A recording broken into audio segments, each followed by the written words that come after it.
All right, everyone, I am live. Can you all hear me? Got a handful of people waiting in the chat, it seems.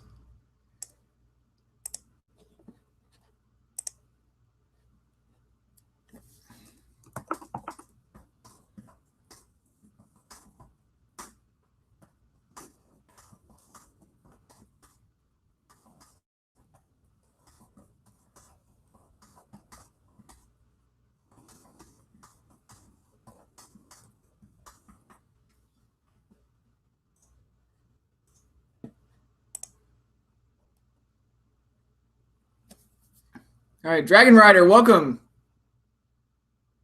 David, welcome. What's up, Pro Wrestling? Welcome aboard. Young Stacks, welcome to the stream. Glad to have you. Okay, wanted to start a little bit early because FT Legend, welcome aboard. I want to start a little early because I'm going to be reviewing all the shows that I watched this week, and I'm going to be doing the top 10 matches for July 2018, so I wanted to get that out of the way pretty quickly. I guess I'll just jump right into that right now. He's fat. That might be the most quoted line in all of my live streams. He's fat! But yeah. Anyway, going over the shows I watched this week, I thought, I guess I'll start with 205 Live.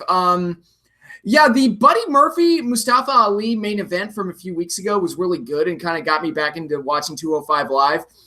And unfortunately, it hasn't been that good since. It's just been kind of a flat show. And it's not that they're doing anything creatively or mechanically wrong. It's just that the show has no life to it. It's the show's just, for a show that's labeled the most exciting hour on TV, it's very lackluster in terms of the spark it generates, and it just has no passion to it. And I think that's the main problem with it. And I've talked about it before. I think a large issue is the fact that they come after SmackDown rather than before it, and you just wind up getting this dull show that, you know, with a tired crowd that's not that interested in what's going on. So I wasn't that impressed with this week's 205 Live. They're building towards Cedric and Drew Gulak for the CW title at SummerSlam. And like I said, I think Drew's the best option for that since he's, you know, a heel that they've actually invested some time into. But it's just the individual episodes don't leave much of an impression on me. And I'm thinking about dropping 205 Live again because ever since, again, the Ali Buddy Murphy match was really good. But then since then, it's just gone right back to being a lifeless show. And I'm just kind of, do I need to watch this every week? I don't know.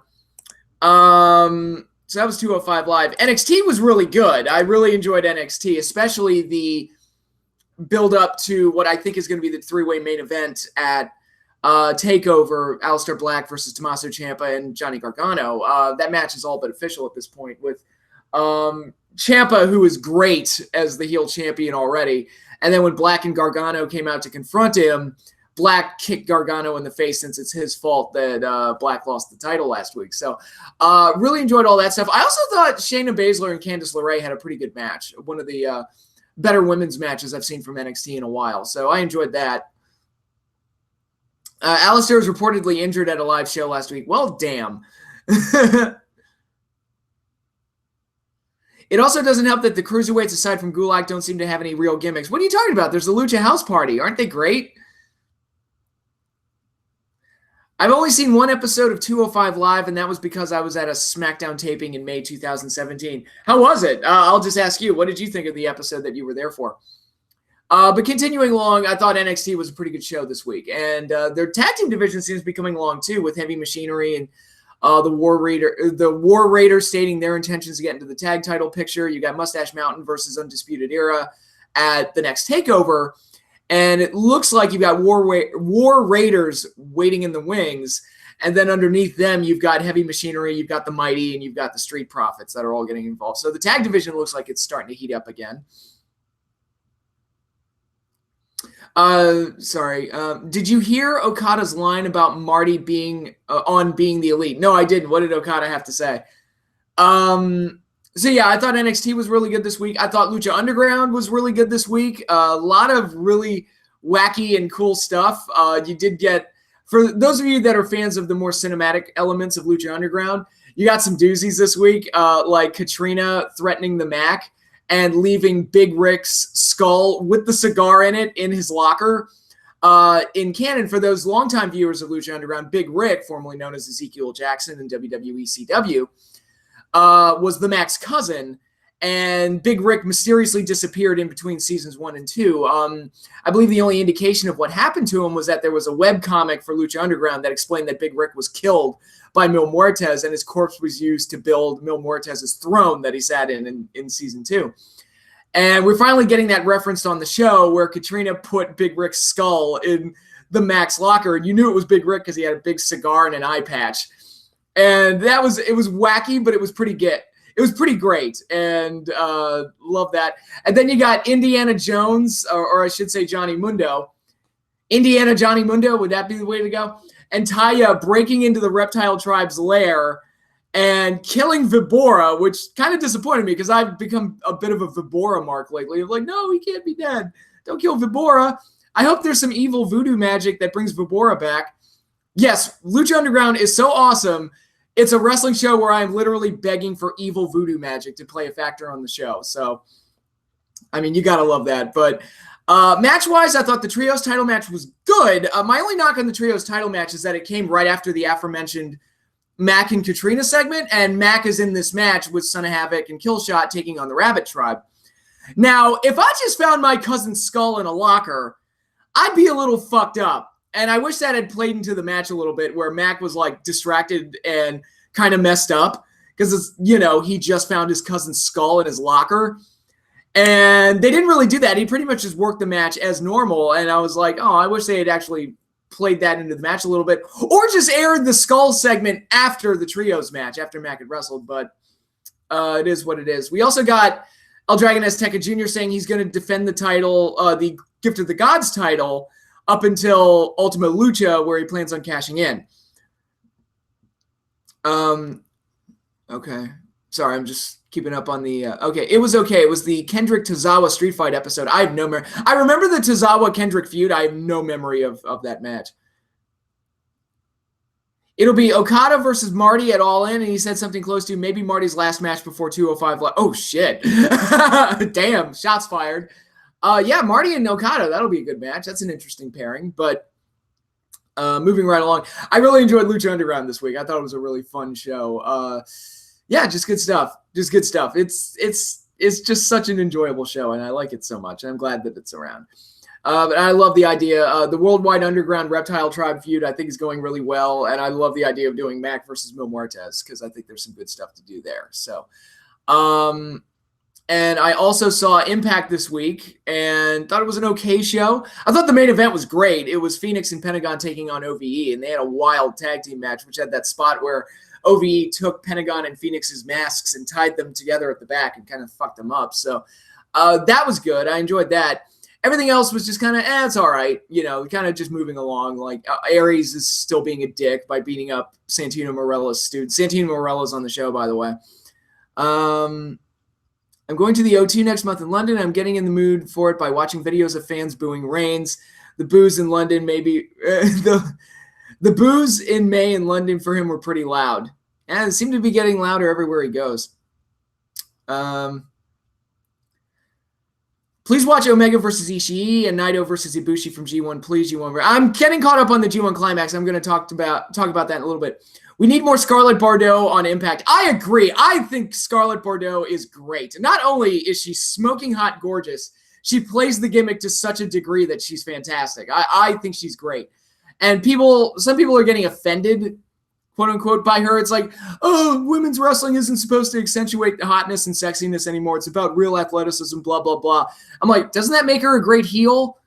I don't know. I'm always thinking about where does the heat come from, because your stories need heat and you need villains. And I think given today's climate for women's wrestling, I think Scarlett Bordeaux talking about being hot shamed and wanting to make wrestling sexy again, I think there's something to play with there. I think she's great. But overall, yeah, I enjoyed Impact this week. Again, I wish they wouldn't replay old matches in the middle of the show because I think it halts the momentum. Can't females be both hot as holy hell and great wrestlers? Yeah, there's plenty of them out there. Sarah Logan. I'm all about that. Well, I don't know if she's a great wrestler. I haven't seen much of her work. She seemed okay, but I haven't seen much of her work. But I just think she's really hot. But yeah, those are the main shows. I didn't watch ROH this week because I was distracted watching the G1 Climax, which was this is the first year I've watched the G1 Climax, and I've decided I'm going to go through and watch all the matches. And in preparation for the top 10 matches of July 2018, I decided, okay, this week I'm at least going to get through all the shows that happened in July. And the end result was there was a shit ton of wrestling, and there was a lot to get through, but there was some really good stuff in there. I think Toru Yano is adding a lot to the tournament with his antics and actually using wrestling moves to kind of surprise people. Truthfully, I think him and Zack Sabre Jr. had my favorite match of the tournament so far. That was just so much fun with the count-out races and all the goofiness and all the counters. And Zack Sabre Jr. and Yano have some pretty good chemistry, with one being the goofball and the other being like the straight-up wrestler. And I think I was really entertained by that match. You had Okada starting off on a bit of a losing streak and then got frustrated, and now he's getting more and more frustrated as he starts racking up wins. You have Omega, who, where I am, he's unbeaten in the tournament and is continuing to just have the best matches in the tournament. That Ibushi Omega match is going to be money, and I can't wait to see that match. I believe that's going to be on the last night of the block matches. So that's going to be a huge match. I can't wait to see that. Suzuki has done really well. He had that match with Jay White where he pretty much just beat the shit out of him. He pretty much beat the shit out of Tanahashi too before losing. Where I am, Tanahashi is undefeated. You have the BCOGs, who at this point are the Guerrillas of Destiny and Bad Luck Fale, who are rebelling against the current incarnation of the Bullet Club and want to take the Bullet Club back to its roots, being ruthless cheaters that beat the shit out of everybody. So throughout this tournament, they've been ruthless cheaters that have been beating the shit out of everybody. And last I saw, they've had like 3 or 4 disqualifications. Like, it's getting crazy. But I love that they're causing all this mayhem, and all the other groups like LIJ and the Elite, the Bullet Club Elite, are Suzuki Gun even a little bit, are all reacting to them. And it's really a lot of fun. And I like the development of this current Bullet Club Civil War. You'll have to go through Ray Rowe of War Raiders to get to Sarah Logan. No, I'm good. I just like to admire from afar. What do you think of Red-Headed Rainmaker? It looks fine. His tights look better than they did when he changed him at Wrestle Kingdom. I mean, he's Okada. He makes magic happen, so you know. But yeah, I think the G1 Climax has been really entertaining. So with that, let me get into my top 10 matches for the month of July 2018. Starting at number 10, we have the Gift of the Gods Championship Finals, both the Trios match and the Triple Threat finale with King Cuerno, El Dragon Azteca Jr. El Dragon Azteca Jr. ultimately won the Gift of the Gods title. And I think that whole setup, making the Gift of the Gods kind of a mini tournament, I thought was very good. I really enjoyed this. This happened on the 725 episode of Lucha Underground, so it came in right at the end of the month. And I just thought it was a really good match. Just really good stuff, and one of the better Lucha Underground episodes so far this season. Number 9, Pentagon Jr., Phoenix, and Rich Swann versus Sami Callihan and OVE in a Tornado 6-man tag team match on Impact, July 12th. Wild, chaotic match with some great stuff, particularly that spot with all the diamond cutters and all the craziness that they did. A wild and crazy main event, and had energy and violence and passion behind it, something that Impact had kind of been lacking for a while. So this was an indicator of kind of the magic coming back to Impact, and hopefully a sign that they'll just keep getting better and better from here. Number 8, Mustafa Ali versus Buddy Murphy in a no DQ match from the July 3rd episode of 205 Live. I've already referenced this at the start of the video. The match that got me back into 205 Live, although they haven't done much with it since, I thought this match was very good and a nice payoff to the feud that these two had going. If you haven't seen it, I recommend checking it out. It was a really good match. Number 7, Austin Aries versus Moose for the Impact World title from Slammiversary 16. Probably the most surprisingly good main event I've seen this year. I wasn't expecting much out of this, especially after they had to follow the mask versus hair match and the street fight and all this other stuff. And they turned around and ended up having one of the better matches on the show and a really good main event. So good stuff there. And number 6, I have the best of the G1 Climax, the best matches from July. I'm going to read you a list of matches that I enjoyed so far in this tournament. And it's quite long. Okada versus White from night 1. Fale versus Hangman from night 1. I actually forgot to mention that. Hangman has had some very good performances. He hasn't won a lot of matches. I think as far as from what I've watched, he's only won 1. But I think he's having some really strong performances, and I'm really enjoying his matches. So he's proving once again that he can fit in with those top-tier talents. Yoshihashi versus Makabe, which was the first match, a good trendsetter for the tournament. Suzuki versus Tanahashi, I referenced that earlier. That was really good. Ishii versus Yano was a lot of fun, mainly because of Yano. Goto versus Sonata was good. Ibushi versus Zack Sabre Jr. was real good. Really enjoyed that. Omega versus Naito, a rematch from the finals of last year, was a very good match. Elgin versus Hangman from night 3 was good. Makabe versus Suzuki was good. Okada versus Fale, they always have good matches.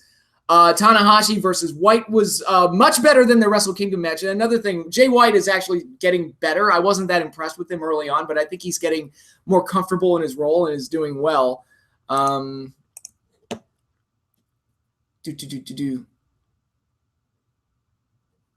Suzuki Jay White match cracked me up. Suzuki's great. Yeah, he is.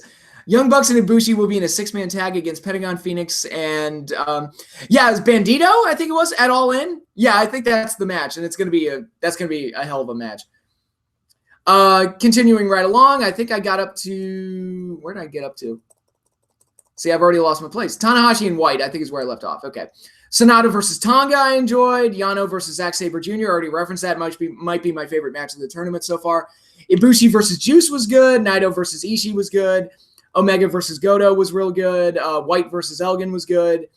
Tanahashi versus Fale was good. Okada versus Hangman. Ibushi versus Yano. I'm up to night 6 at this point. Sonata versus Zack Sabre Jr. I'm glad to see Sonata getting the chance to shine as well. I think he's the better of the two when you compare him to Evil, and I think he's real good. Naito versus Juice was good. Omega versus Tonga. Goto versus Ishii. That's a never open weight title match if there ever was one. Elgin versus Hashi was good. Suzuki versus White. Again, just for Suzuki being awesome.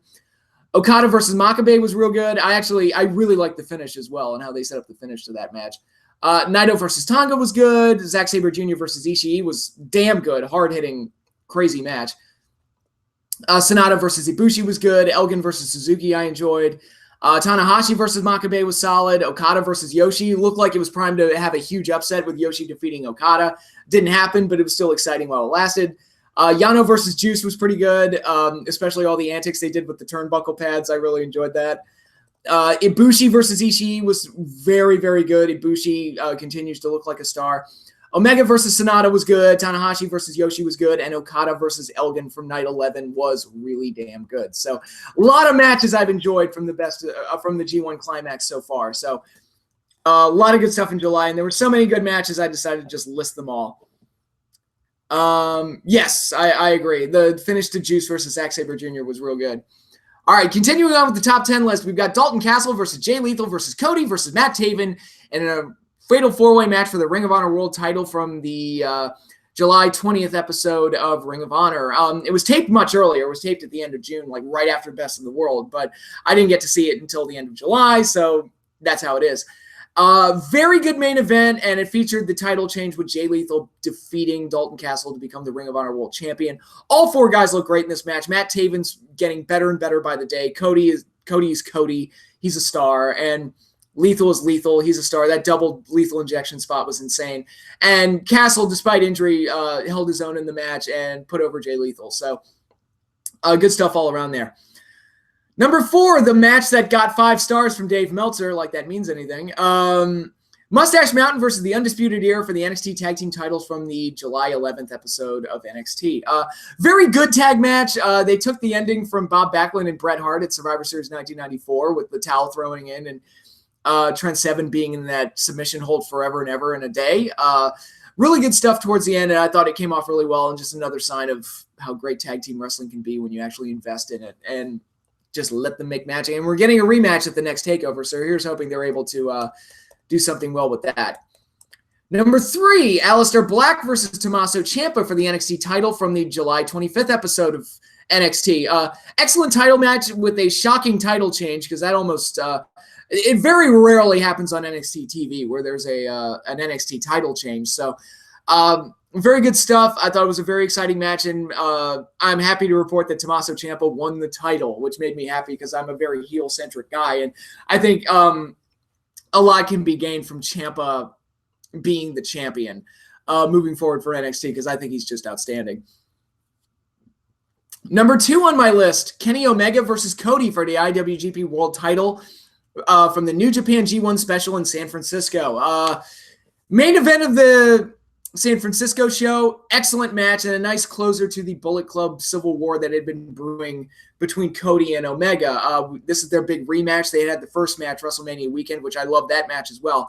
And then this match followed suit with a wild and crazy match where poor Cody was bumping all over the place and having some bad falls. But the end result was a very exciting title match with Omega finally defeating Cody and them burying the hatchet before the Gorillas of Destiny and their father, King Haku, made their presence known and decided to beat the ever-living dog crap out of the Bullet Club, starting the storyline that we have going right now. So I am definitely excited about seeing where all of that goes.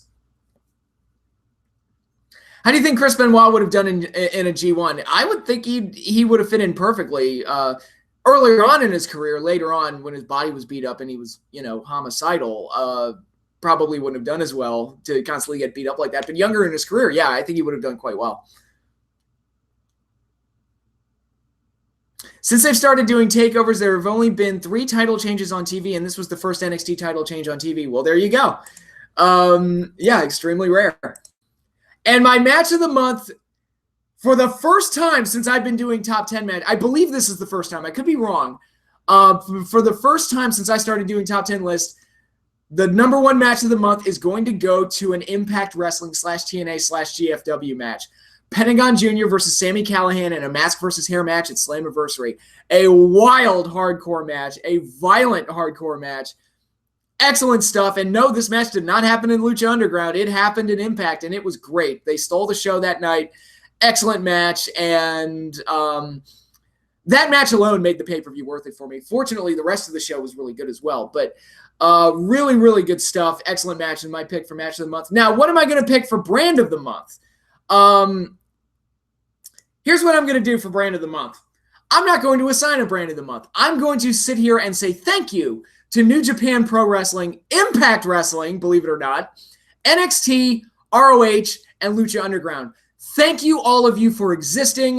You have given me a lot of great wrestling material to enjoy.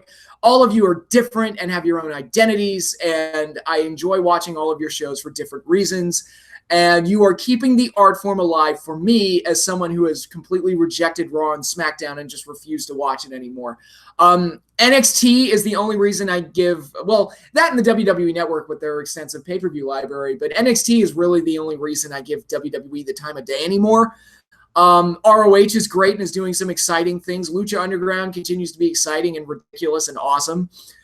Impact has improved leaps and bounds in the last month that they've been in. They're the best they've been in years. And New Japan is going strong with the G1 Classic and the big special in San Francisco as they build towards bigger and better things down the road. So a lot of good stuff going on in pro wrestling right now. And I haven't even covered all of it. I still need to watch Dojo Pro on Amazon Prime. But it is just so exciting to be a wrestling fan right now with so many options and so much wrestling to choose from. I don't have to feel handcuffed to WWE. And thank you so much to all of those shows I just listed for being those different promotions that I can focus on and enjoy, because I am a happy wrestling fan right now watching those shows. I do not need Raw or SmackDown. I just don't need it. I'm already predicting Sammy versus Eddie to main event BFG, or at least be on the card. Wouldn't be surprised.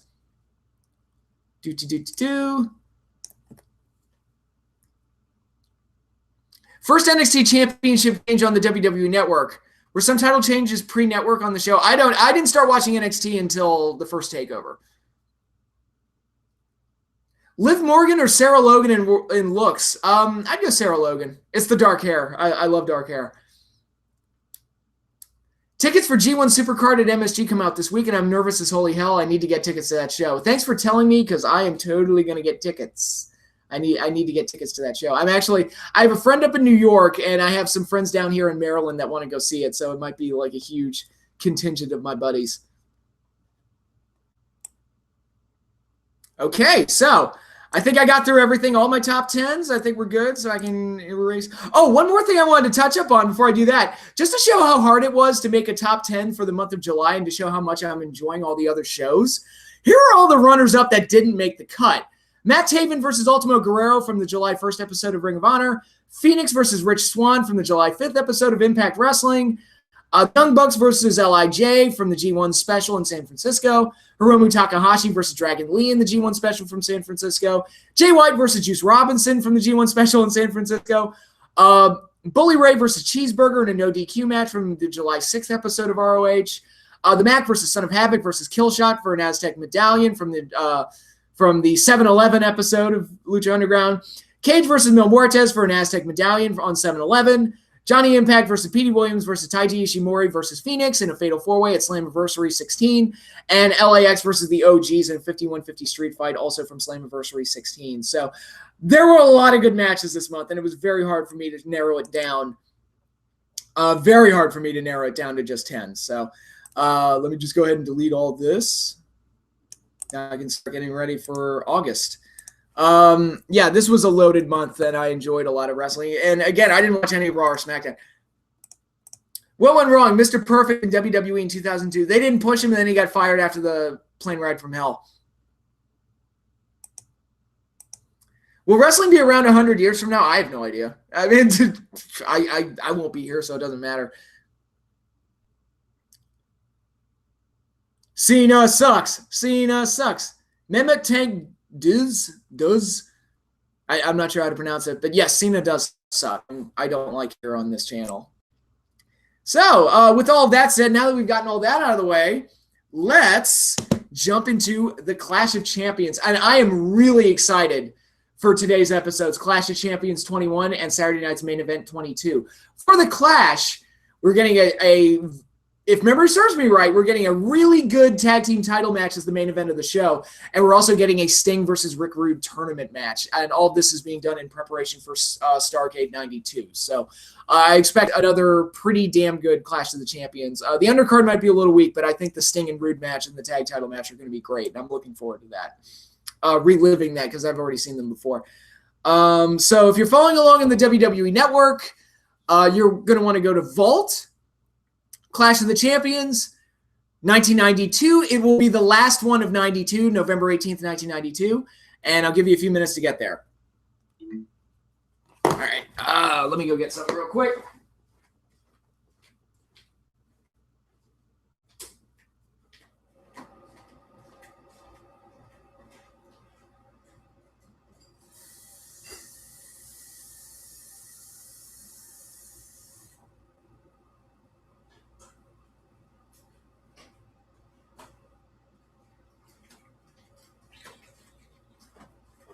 Oh, good Lord.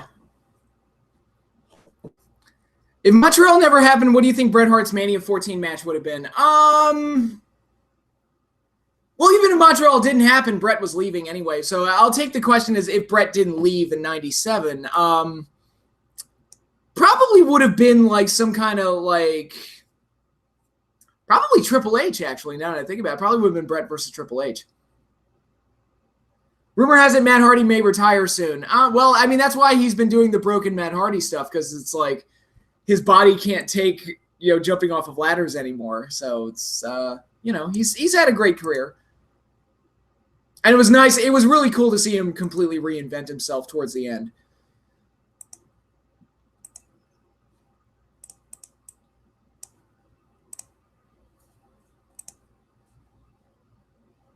Okay.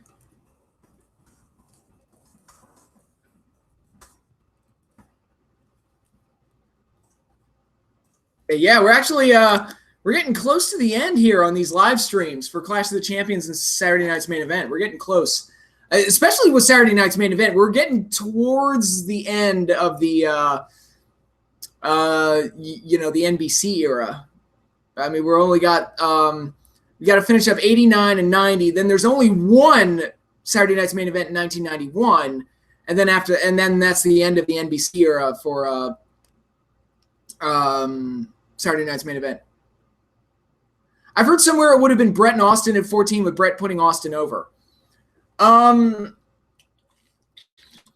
heard that too, but would Brett have been that would only work if Brett was the champion heading into WrestleMania. In my head, it's like Shawn was the perfect choice to be the champion to do it. But what's your least favorite Universal monster movie? Oh, geez.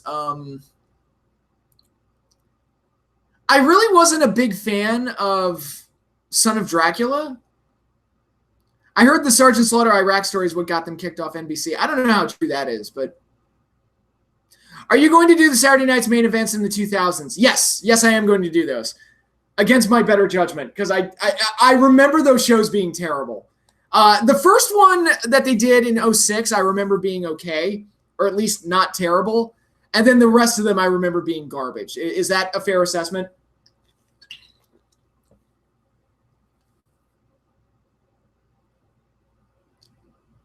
Oh, like remakes and reimaginings? Oh, I mean, there have been so many bad like attempts at Dracula and Frankenstein in the last few years that it's like it's hard to keep track.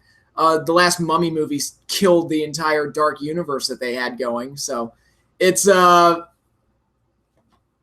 it's hard to say. Diamonds Are Forever was on the other day. What do you think of that one? I like that one. It's the last one with Connery, so I've got a soft spot for it. Also, Tiffany Case, kind of cute. Just saying. All right, let's get this started. In 5, 4, 3, 2, 1.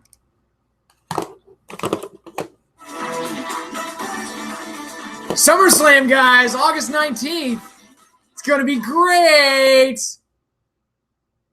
Not really. They were friends, but tonight they are bitter enemies in a war for the gold. Britain, the Dragon Steamboat, and Shane Douglas challenged Dustin Rhodes and Barry Windham for their Unified World Tag Team Championship. What would you have done with Mr. Perfect at Mania 18? Wow, Rude doesn't have a mustache there. That looks weird. Paulie dangerously says he's a man, but what kind of man gets a girl? Madusa versus Paulie dangerously. That is going to be a shit show. That's going to be hilarious. Scotty Flamingo? Who's that guy? Never heard of Scotty Flamingo. What's he doing?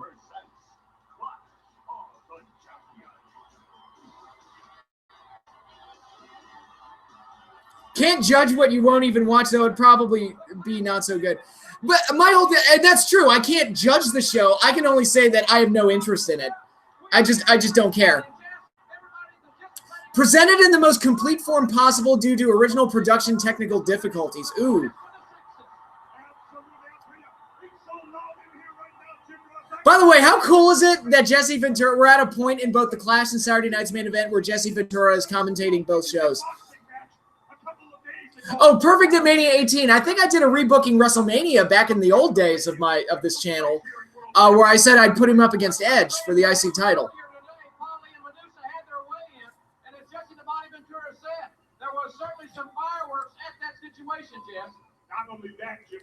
Did you watch UFC? No, I didn't. Oh God, Paulie dangerously.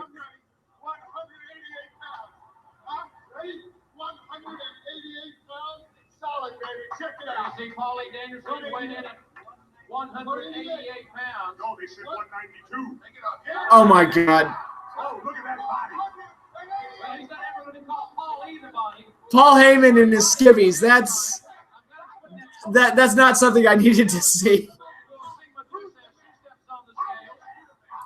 This Clash is Heyman's last WCW appearance.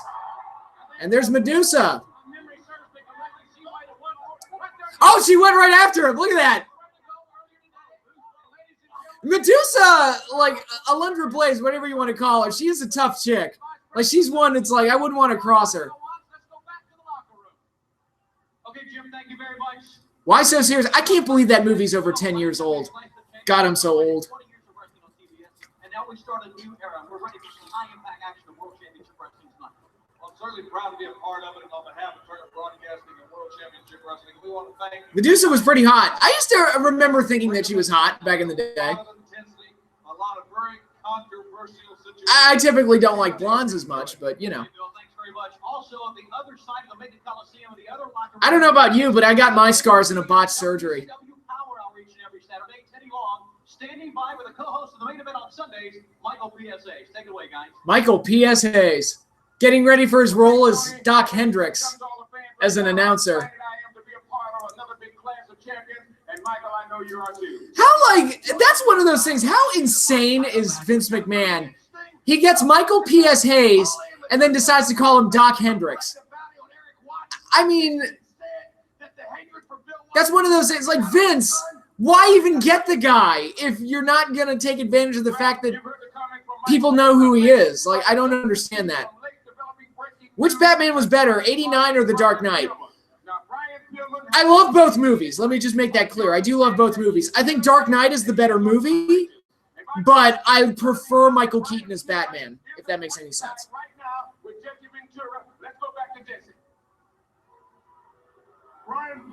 Are you good at coming up with wrestlers' names? No, I'm not. Same reason WWE gets people now. They have them just to have them. It feels that way sometimes. Armstrong couldn't wrestle. Now you're in that position, Brian Pillman. Well, Jess, I just hope this whole situation will be a valuable learning experience for me. I was really looking forward to competing against Brad Armstrong here tonight. Unfortunately, due to the injury, that's not going to happen.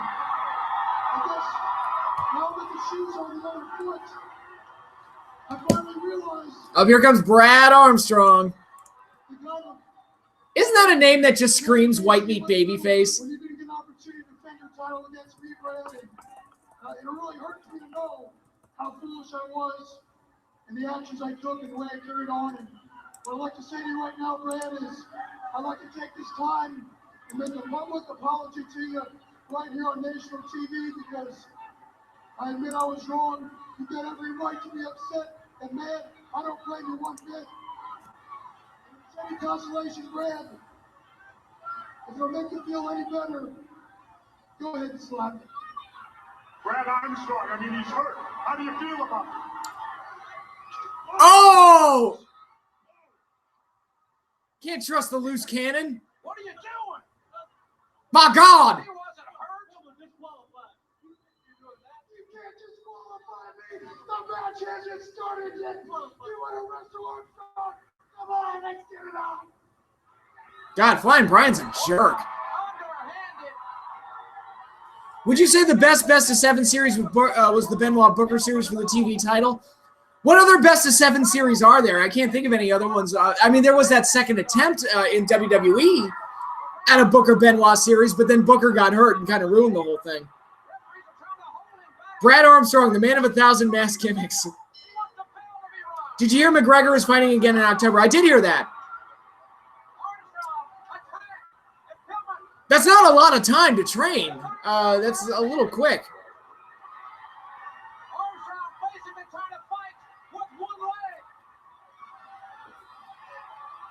Oh, he slapped the crap out of Brian. Chop block.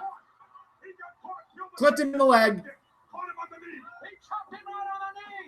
And Brian gets the quick win.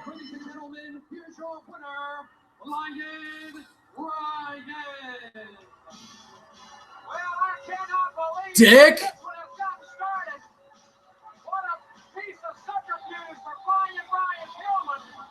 What a dick.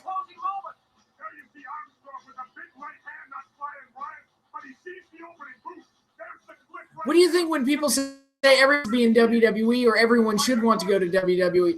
It makes sense because that's where the money is. And if you want to better your livelihood, I mean, that only makes sense. But I wish that wasn't the case. I wish there was like another viable option. It would be better for the talents.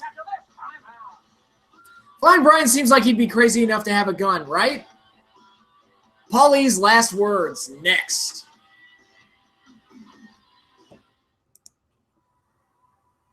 Welcome back, everyone, to the Clash of the Champions. We're live in Macon, Georgia. The fireworks have already started here in the Flying Brian Brad Armstrong situation. And Jess, we expect to see a lot of fireworks from Paulie and Madusa have the Clash of the Sexes. Absolutely, Jim Ross. I'll tell you what, this is going to be a battle. It's not really sanctioned. It's not really a competition. It's a fight.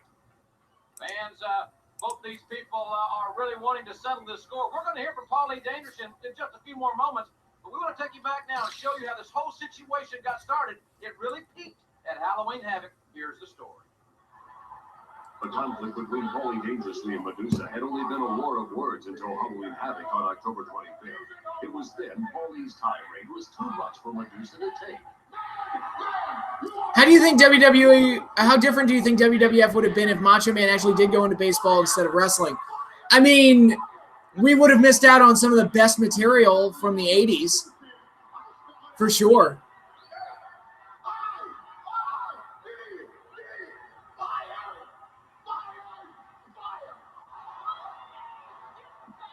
Oh, damn, she kicked him right in the head.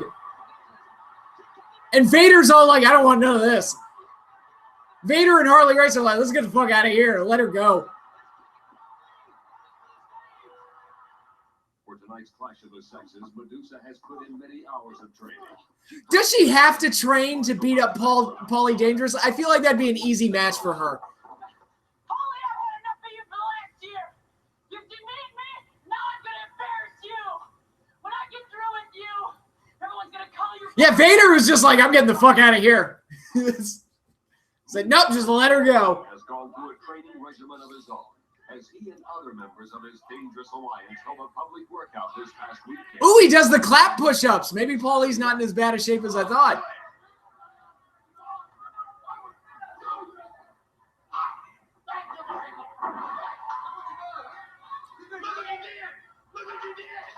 What's more important to a match, the build-up or the finish? They're both equally important because the build-up helps you get excited for the match, and the finish is the payoff.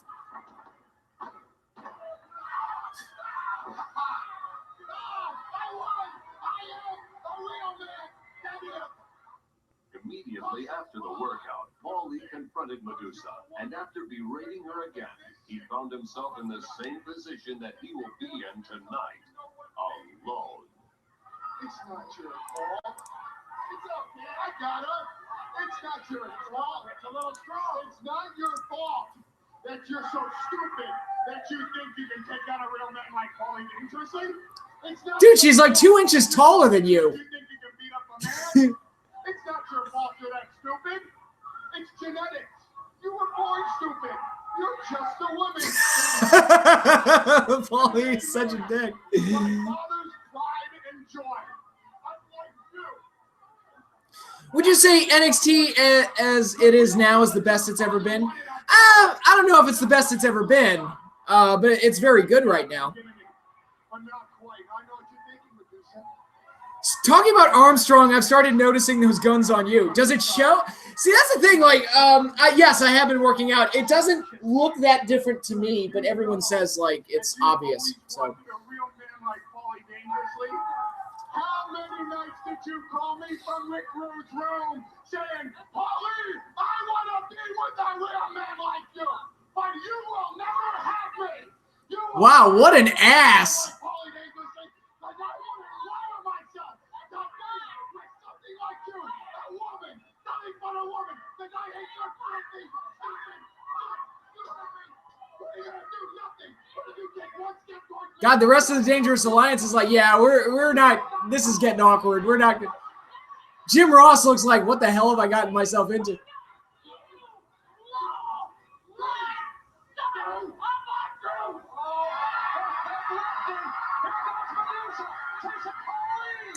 See, this is, and some people look at this as being ridiculous, but it's like, dude, this is Wrestling 101. You build up a heel, you build up a face, you set up a conflict, and you want the face to beat the crap out of the heel. And it's like, watching that is like, I want Madusa to kill that man so much. It's great. That stuff is great. Why didn't Ted Turner's people not like wrestling or want it on their channels? Wrestling's always had that stigma, or at least from like the 80s onward, at least. It has that stigma against it. Oh, it's just fake carny shit or whatever. But when you see the shit that gets on TV all the time, like reality TV shows and that garbage and stupid game shows, it's like, really, is wrestling really that far off from the crap that does make it on the TV? I remember when reality TV was like everywhere. Like, it was like the hot thing. And, excuse me. And I was just like, wait a minute. So wrestling has this stigma against it, but reality TV, that's highbrow entertainment. Okay, that's what I have to say about that.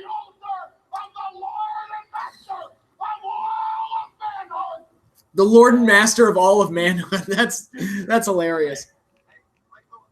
Yes, exactly. Quotation marks reality. Yes, exactly. Couldn't have said it better. Reality. We're busy. Anyway, he's a loser. And when Madusa tonight, you'll be a loser too. Back to you guys. All right, Michael Hayes, thanks very much. Well, Jess, what do you think? Can Paulie pull it off with one hand tied behind him? Well, he's handicapped, but I'll tell you what. Also, FS1 may have a WWE studio show once SD goes there, but Fox would want it to be real, and WWE would likely want to keep it kayfabe. I would keep it kayfabe. I think that would be the way to do it. That match is next on the Clash of the Champions. Next up, we've got Eric Watts. I'm sorry, I stopped paying attention after Eric Watts. I'm like, uh-oh, what are we in for? Okay, so it's Eric Watts, and I didn't catch the second name, versus Arn Anderson and Bobby Eaton. A special penalty tag team match for one fall with a 20-minute time limit. How can they keep kayfabe if the same shit happens every week? Good point. Accompanied by fabulous Freebird, Michael P.S. Hayes, at a total combined weight of 499 pounds. First, from Minnesota, the enforcer, Arn. Orton has been playing a great heel lately. That's what I've heard, but I just can't get excited about Orton turning heel because I've seen it so many times. And ladies and gentlemen, there are Where's the poop nugget? Yeah, the poop nugget didn't last long. Thank God. Introducing first from the University of Louisville, Eric Watts. God damn, Eric Watts. From Tokyo, Japan, Kensuke Sasaki. Kensuke Sasaki. Is that the right way to pronounce that? All right, fans, as many of you know, Paulie Dangerously has put a cash bounty on Eric Watts' head. Lesnar Reigns will reach a best of 7, probably. The poop nugget got flushed. Thank the Lord. Isn't that the Doc Hendricks suit? You know what? It might be. Have you ever watched Cowboy Bebop? Yes, I have. It's one of my more... I'm not a huge anime watcher. That's one of my more favorite animes. Like, I like that one. Trigun I really liked. DBZ I have a sick affection for because it got me through high school. I like Voltron because I'm an 80s kid. Other than that, I'm not the biggest like anime guy. I mean, I've never watched... Everyone tells me the Miyazaki films are great. I've never watched a Miyazaki film. That's something I need to fix. Eric Watts, the Greg Gagne of his generation. Yeah, the soundtrack's amazing. I love like the noir detective story style stuff that they do. I like the imagery. I just love everything about it. It looks great. It feels great. The characters are great. It's probably the best anime I've ever seen. And I've been told that that's such a basic bitch thing to say. Well, everybody saw Cowboy Bebop because it aired on Adult Swim. And I'm like, yeah, but I like it. Everybody says that's their favorite. I'm like, well, yeah, because everyone's right. It's good. Oh, I'll tell you one other anime that I like that's a little bit more rare. My sister got me into Excel Saga, and she's like, Patrick, you would like this. And she's like, trust me, you'd like this. And she was totally right because it is insane and hilarious. Couple botches from Eric Watts there, but, you know. Do you have a favorite episode of Bebop? I'm trying to remember specific episodes. I like the one with the crazy murdering psychopath that looks like the Penguin.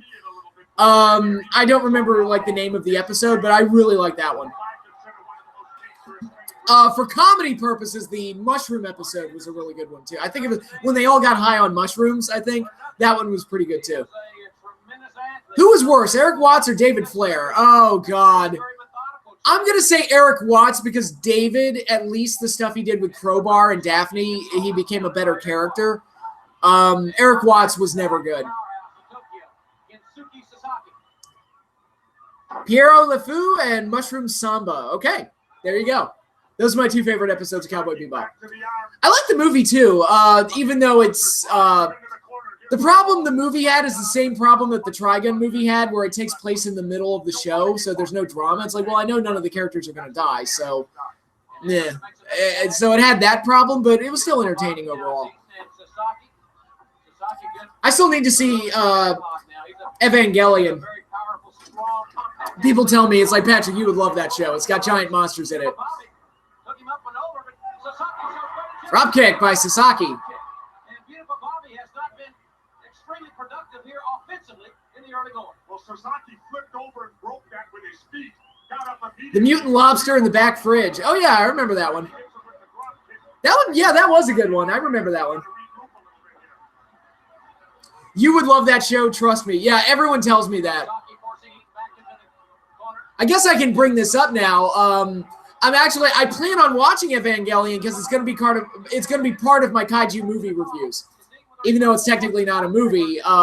There's going to be one of the parts of my kaiju movie reviews is going to be centered on giant monster TV shows, and that's going to be one of them. Which one was Heavy Metal Queen? I'm so invested in this Eric Watts match, you can tell, just by how much I'm talking about anime. Well, Michael Hayes is a tough guy, you know, and sometimes it gets the best of him sitting outside the ring, and he's got to get himself involved. But the main thing when he does that, he doesn't dare let the referee see him. Oh, and he got Did you hear the story about Cody giving funds to a guy who couldn't go to All In? I did not hear that. What happened?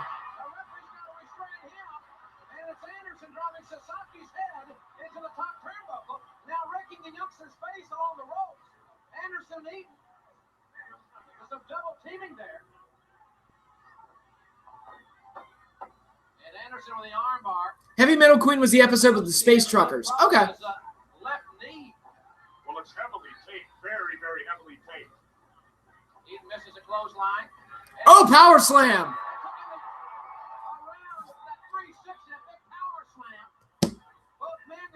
There you go.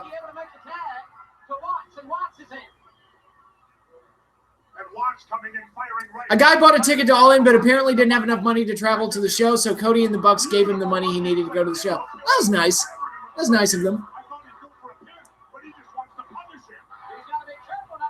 Eric Watts actually looking halfway competent.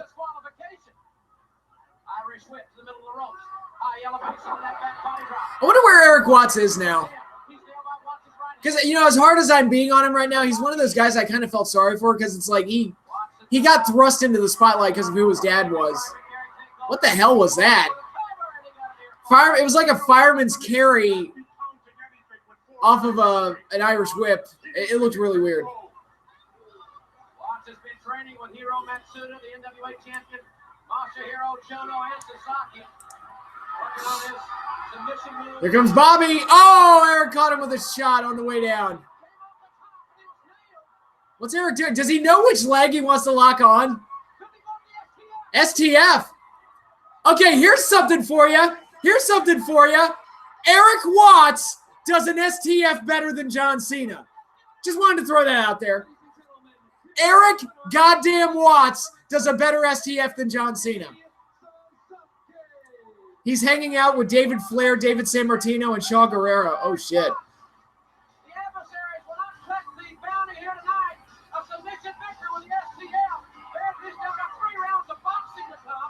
Three rounds of boxing on a wrestling show.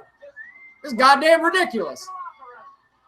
Why the hell would you have boxing on a goddamn wrestling show? I'm Jim Cornette. Supposed to business. Supposed to business.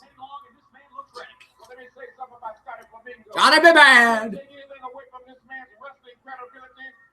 Could you imagine guys like Macho Man, Rick Rude, and Mr. Perfect on Twitter? Oh, Jesus. If they stayed in character, it'd be the greatest thing ever. Twitter would be awesome.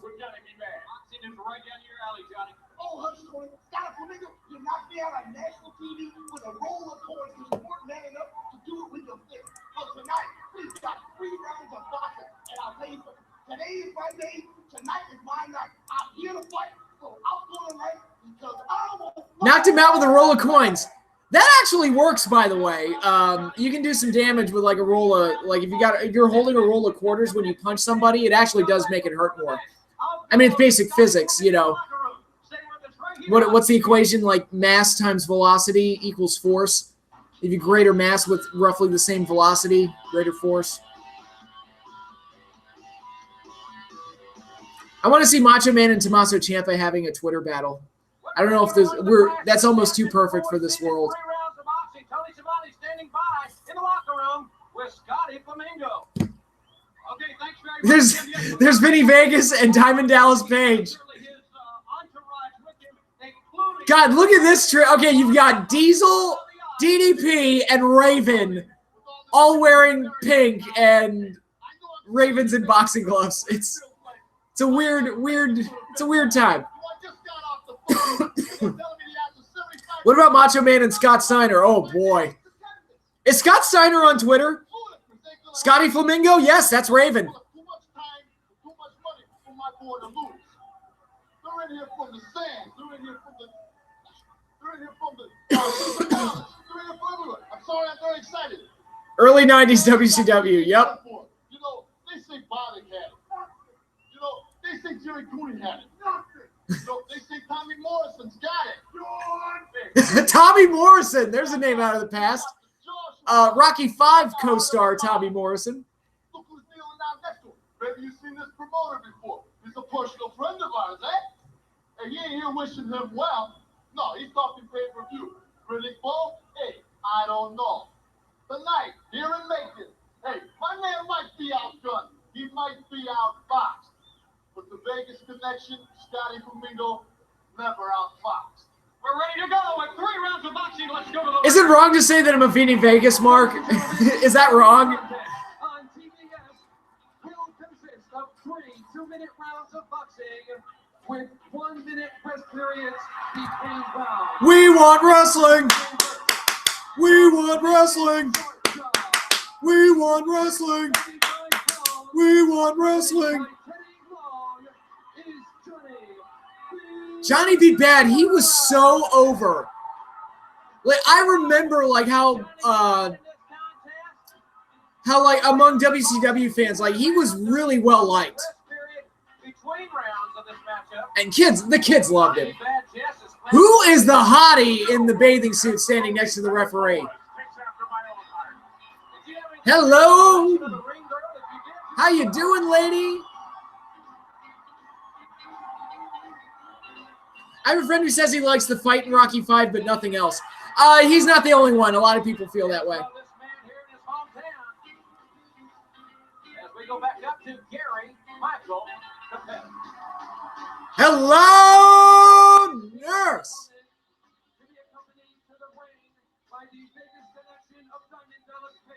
The Vegas connection.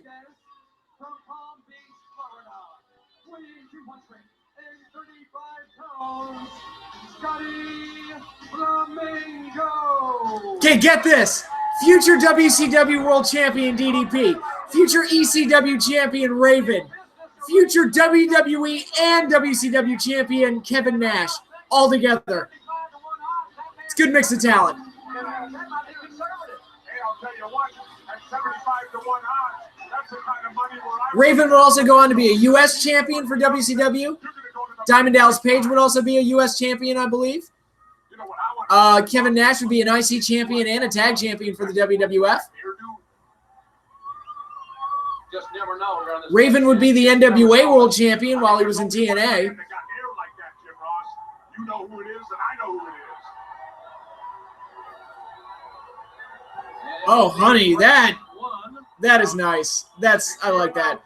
If that makes me a pig, then so be it. Look at the ring card now, not below it. It's round 1. Well, I'm human. Aside from Jake Roberts, who has the best DDT? I don't know, because most people do it wrong. Like, most people just don't do it the way Jake does it, where it's like he plants them on the mat. Where I don't like it when people sell it and they like flip over like it's a suplex. It's like, no, your head's getting drilled to the mat. That's how you should take it. Oh, you're right. You're right about that. Who'd have thought that that this trio of guys would be huge stars just a few years after? Yeah. Yeah, it wouldn't take long either. Like, Nash would be WWE champion in 3 years. About ready to go here. And there is the bell for round Boxing one. time. 2-minute round in this particular situation, and we're ready to go here. Johnny B. Bad getting a left jab in, and Flamingo after that flurry knocked out of the ring. He was jabbed out of the ring. What a flurry. 2 years, you're right. I'm sorry. I was thinking of 95. I'm like, no, it was 2 years. That's right, because he won it right after Survivor Series 94. Oh. Right in, and he knocks him down. Straight right hand to the head, and Flamingo down. This is the problem with doing boxing matches in a work sport. Worked boxing looks like shit. Like, it just doesn't look good. And Johnny B. Bad, he's a real, like, you know, he was a Golden Gloves champion and everything, so he knows what he's doing. But how do you rake the eyes in boxing gloves?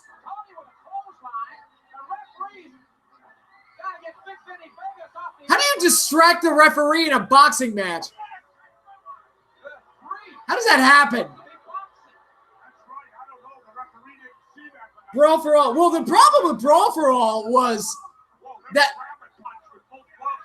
was a shoot that went horribly wrong. That was the problem there. This is a work, and it just doesn't look good. Like, Raven does not look like a boxer at all. I mean, Johnny B. Bad at least looks somewhat legitimate. Up. Down. The fans aren't shitting on it. I'll give them that. I'm one of the few people that actually likes the Piper Mr. T boxing match at WrestleMania 2. But I like that match just because... Check him, ref.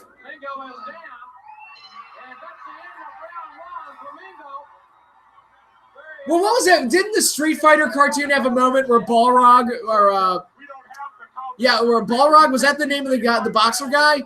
He was like typing on a computer with boxing gloves, and I'm like, that's just silly. That's hilarious. Water in his glove. What are you doing? They're filling his glove with water. Wait a minute. Diamond Dallas Page don't have a shot. He's supposed to get the water in the mouth, not the glove. My gosh, you're filling that glove full of water. Page in Vegas. Feverishly working over Scotty Flamingo. Johnny B. Bad in full control here. Keep showing the round card, girl. Ready to start round number 2.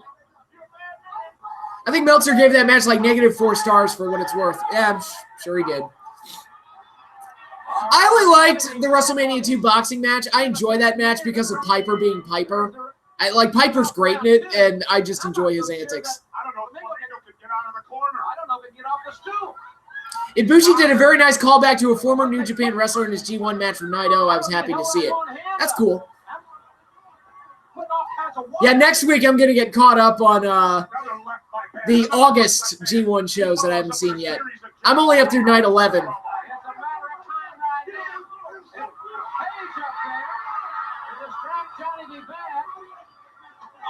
Oh, big shot by that looked good.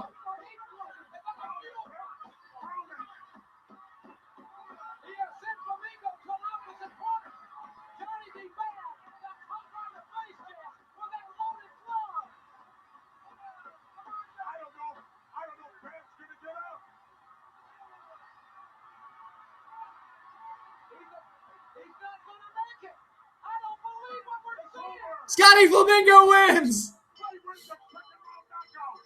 Ladies and gentlemen, the winner of the bout by a technical knockout. At least it was short and we got to look at a hot lady. I'll give it that much. Flamingo, I don't think even knows he's won it.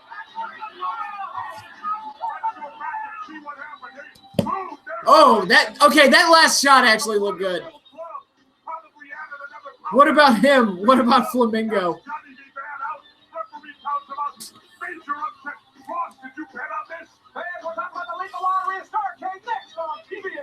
Oh my God, the Lethal Lottery, the Battle Bowl.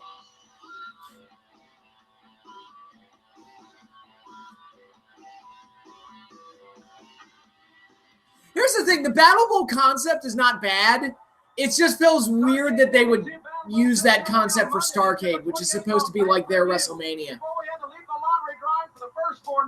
Is it better than Lethal Lockdown? Well, Lethal Lockdown is basically just War Games. So Starrcade 91 was one of the most exciting and unique events in the history of World Championship Wrestling. Was it, though? First ever Battle Bowl and Lethal Lottery.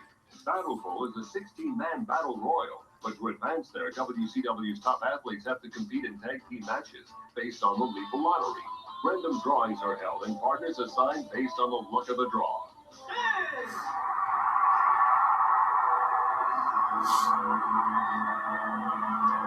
His tag team partner, get a load of this, Abdullah the Butcher.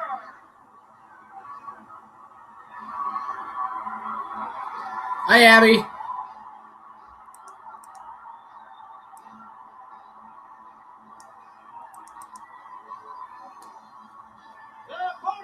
To think they made Battle Bowl its own pay-per-view the following year.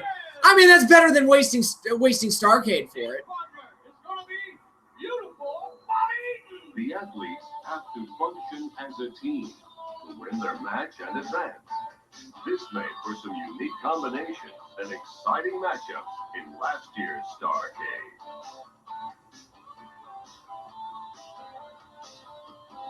Now, the two-ring setup is pointless. Do you need two rings? That was the worst tombstone I've ever seen. Why would you replay that clip? And now Pillman hammering Abdullah. I've never seen anything like this at all. Ever. Also, rumor has it that WWE suits backstage feel there's no excitement surrounding SummerSlam. Gee, I wonder why that is. Can't imagine why that would be the case. Could it be that they have a main event that nobody gives a shit about? Cactus Jack!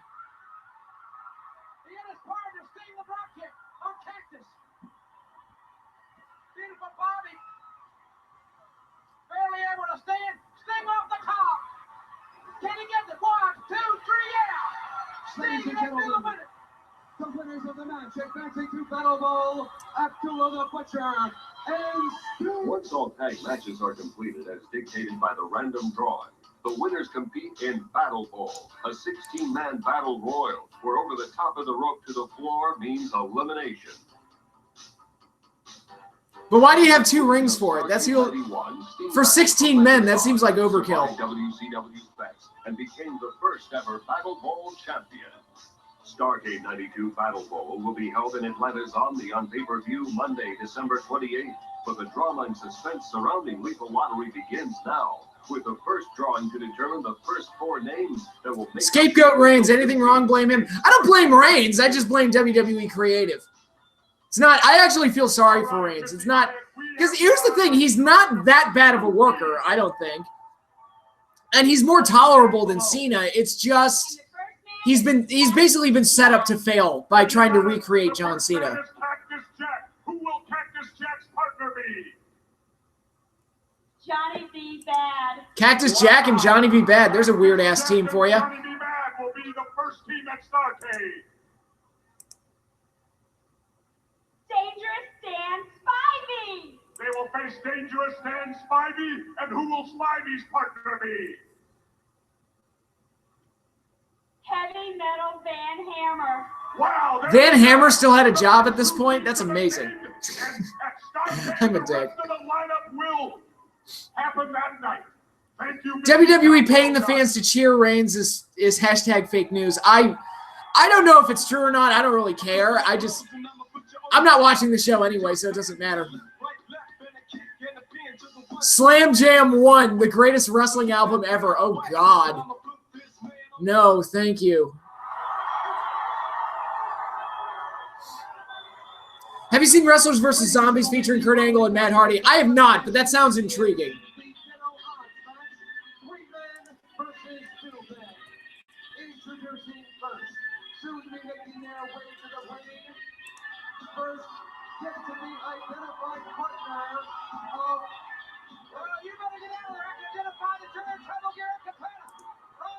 Okay, so we've got Ron Simmons and Two Cold Scoprio taking on Tony Atlas, the Barbarian, and Cactus Jack in a handicap match. That's a weird-ass threesome. Cactus Jack, the Barbarian, and Atlas having to huddle up out here. 3 men versus 2. It's Ron Simmons and Simmons, man. But Simmons, way over. Oh, God. There goes Scorpio. Assisting his partner with a high-risk move over the top, a crossbody on all 3 men. And again, Jim Ross, I've never seen this guy before. And I mean, I've traveled pretty much everywhere in wrestling here in the United States. I have no idea who this man is. But the champ Ron Simmons found him, and I'll tell you what went wrong? Doink the Clown. Losing Matt Bourne. Many times before. That's what went wrong. Well, as we all know, it's scheduled to be Robbie White. Okay, that is a random series of colors for the ring ropes. It's blue, black, and yellow.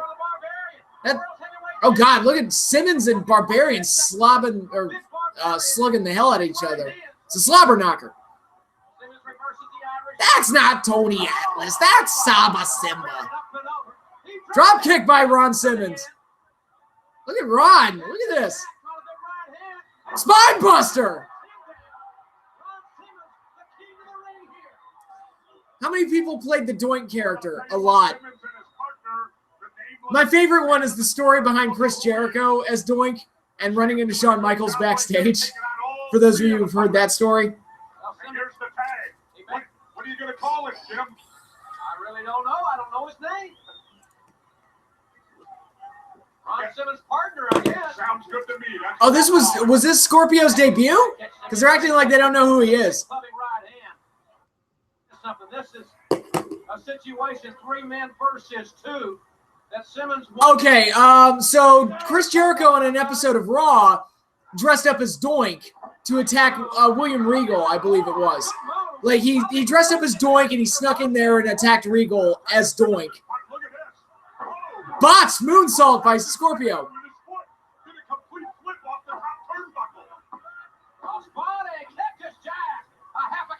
Is that too cold, Scorpio? Yes, it is. Anyway, Shawn Michaels was backstage at that event, and he was so pilled out of his mind that Jericho couldn't really hold a conversation with him. And Shawn was like, "Hey, man, why'd they make you Doink?" It's like, "Well, I'm just playing Doink for one night. It's like I had to get a sneak attack on the heel. That's why I did it. It's a one-night thing." "Yeah, but why'd they make you Doink?" And Shawn was so high, he just didn't know where he was. And he was just so fixated. It's like, "Why are you Doink, man? Come on, why'd they make you Doink?" Tony Atlas hooking Cactus Jack. Simmons going for the drop kick. Nobody home. Crashes on the mat. Here comes the big Barbarian to do some damage. Barbarian. He was a solid big man. I liked him. Goes for it again, and it finds its mark. Lateral press. He's got the leg hook, and he got a near fall on the world's heavyweight champion. Another tag match. Surprising to me anyway, some good teamwork from Cactus Jack-led trio. The headbutt by big, powerful Tony Atlas hammers away Ron Simmons in the corner. At least HBK didn't wrestle pilled out of his mind like Jeff Hardy. Yeah. Still amazed though, Jim Ross, why the champ would get involved in this type of match, 3 against 2. I mean, it's tough enough to go 2 against 2, not having a third guy in there. Cactus Jack just knocked Simmons' partner right off into the floor. Referee's got to restrain that young man. In the meantime, look at the double team effort by Cactus Jack and the Barbarian on the world champion. There's 3 of them. I call it a triple team in the corner. Here comes Big Tony into the ring. Tony Atlas. What did you think of the Victory Road 2011 main event when you first saw it? I was embarrassed. I was like, oh my God. That is no bueno. No bueno. Because I knew something was up when I saw Hardy walk out there. Evil Doink versus It versus the Joker. Main event. Book it. Shitty back body drop.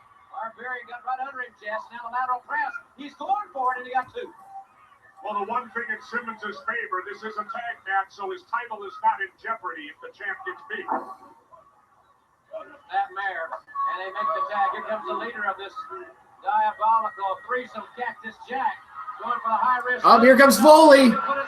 Oh, foot to the face. Short ride, bad landing.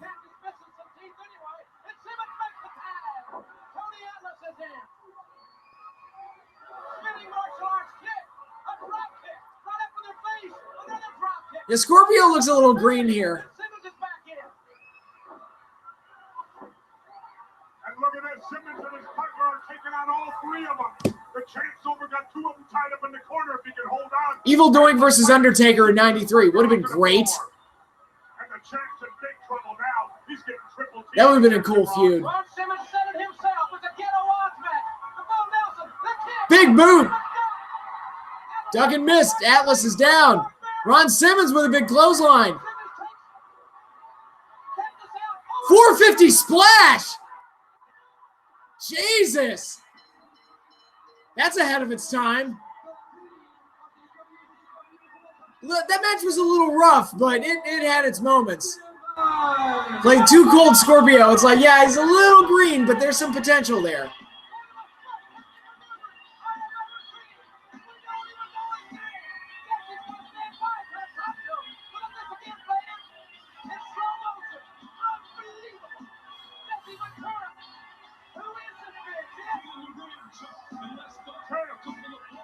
Jack Huron, welcome aboard.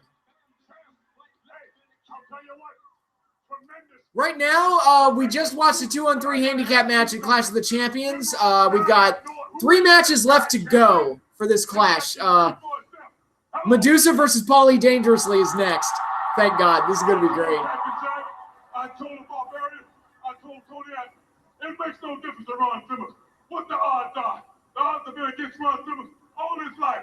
And I fought my way back to the top, just like I did tonight. This man here is one of the up-and-coming stars in professional wrestling. This man has what it takes to go all the way to the top. This is what I was speaking of, my secret weapon. This is Too Cold Scorpio. Tell him, brother. Too Cold Scorpio. That's right, Too Cold Scoprio. First of all, I'd like to say thanks for my man Ron Simmons for bringing me out as your tag team partner. It's just great pleasure. Could you imagine the pop inside MSG if we see Bryan Danielson come out with the final countdown playing? I would lose my goddamn mind. I'll tell you what, this goes for all the wrestlers in the WCW. You guys want to fight? You guys want to wrestle? Where anywhere, any place. I tell you what, I am here, and I'm here to stay. And I'm going to try to win like we did tonight. Very good. There you see the champ and his new partner, and we'll be back right after these messages. After these messages, after these messages, after these messages, we'll be right back. Z-Man and Johnny Gunn next.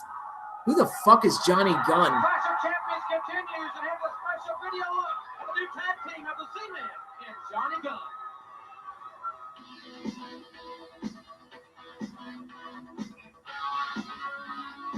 This sounds like it's going to break into Hungry Like the Wolf.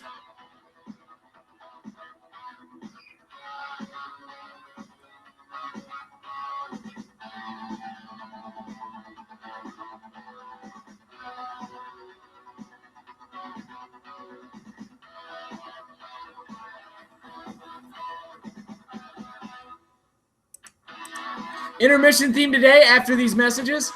Don't tempt me. I might do it.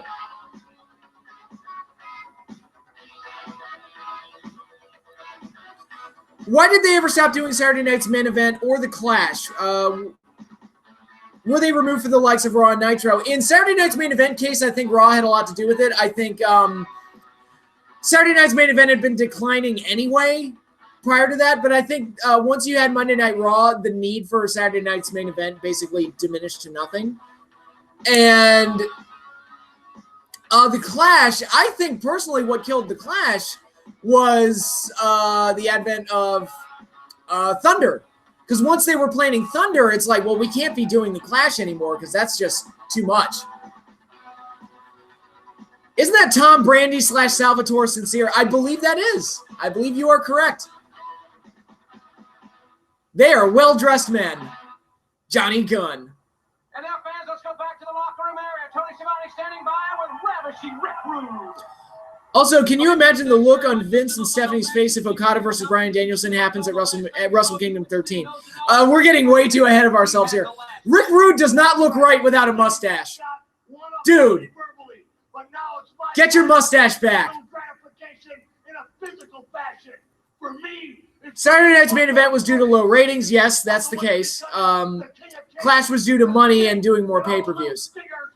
I think Thunder had a lot to do with that as well, because once like Thunder was put onto their docket, it was like, Jesus Christ, we can't do the Clash, and we can't do. They're just stretching us too thin. WCW, one of the biggest things that led to the WCW's demise was they overexposed the brand. Once.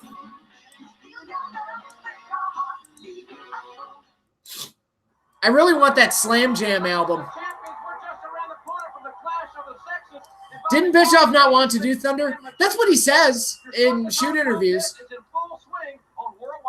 Absolutely, on Worldwide this week, it'll be Vinny Vegas against Van Hammer. We're to the third round. Fans, here's an update on the Strongest Arm contest. How many tournaments were they doing at this point? The Jesse Ventura Invitational Strongest Arm Tournament in WCW began November 7th on Worldwide Wrestling. 8 top athletes accepted the invitation in this single elimination tournament. The first match pitted world champion Ron Simmons against Stunning Steve Austin. They did an arm wrestling tournament? I don't remember this.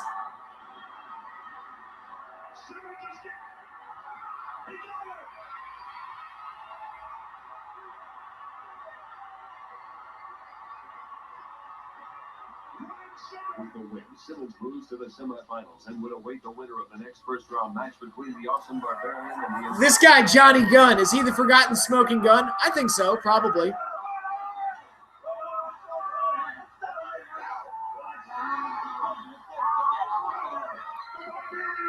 Now, are the arm wrestling matches works or shoots? The Barbarian will outray Simmons in the first of 2 semifinal matches. However, 4 men still remain in the first round, and the next match will match 2 of WCW's biggest and strongest, Vinny Vegas against Heavy Metal Van Hammer. They will go at it this weekend on WCW Worldwide Wrestling.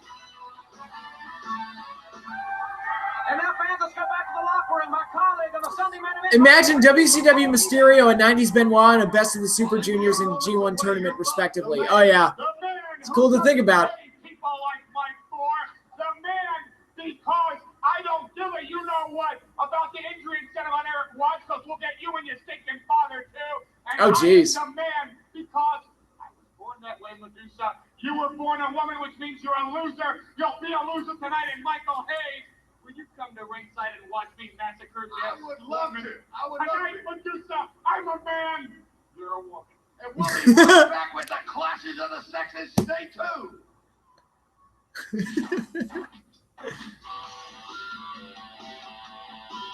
Spoiler alert, Van Hammer defeated Ron Simmons in the finals of the arm wrestling tournament. Awesome. Now I don't have to go watch it. Ladies and gentlemen, the following contest is the Clash of the Sexes. It is set for 5 minutes in length. Introducing first, accompanied by fabulous screamer Michael P.S. Hayes from Scarsdale, New York. He waited this evening. Will CM Punk ever return to wrestling? At this point, I guess he will at some point, but I don't think he'll ever. I have my doubts that he'll ever go back to WWE. The tail of the tape. There's a story there, Jess. Chest 39, waist 38. All right, let me go get some water. I'll be right back. Very fortunate. Well, here's a man with one hand tied behind him. Then he'll take care of Madusa. She's due to be introduced next. Let's go up to Gary Capella. And ladies and gentlemen, his opponent from Minneapolis, Minnesota. She weighed in at 145 pounds. The First Lady of WCW. Oh, Dangerous, you just hit her. Dangerous, they just hit Madusa. I think Dangerously just won it. It's over. He hit her coming in the ring with a... That's not Madusa.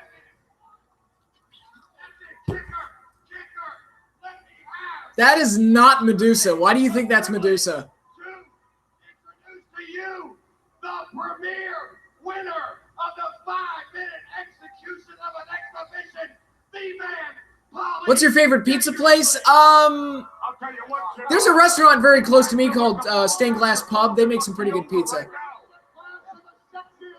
Because my man, but Juicy. Hey, baby.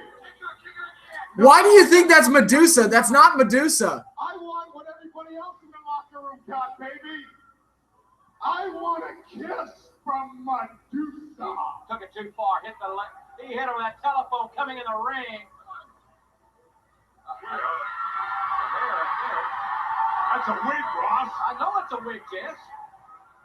Whoa, maybe she had a wig. It's the on. fake Undertaker. On the mat. That's Mike Thor. That ain't Madusa. No, Thor. What's going on here?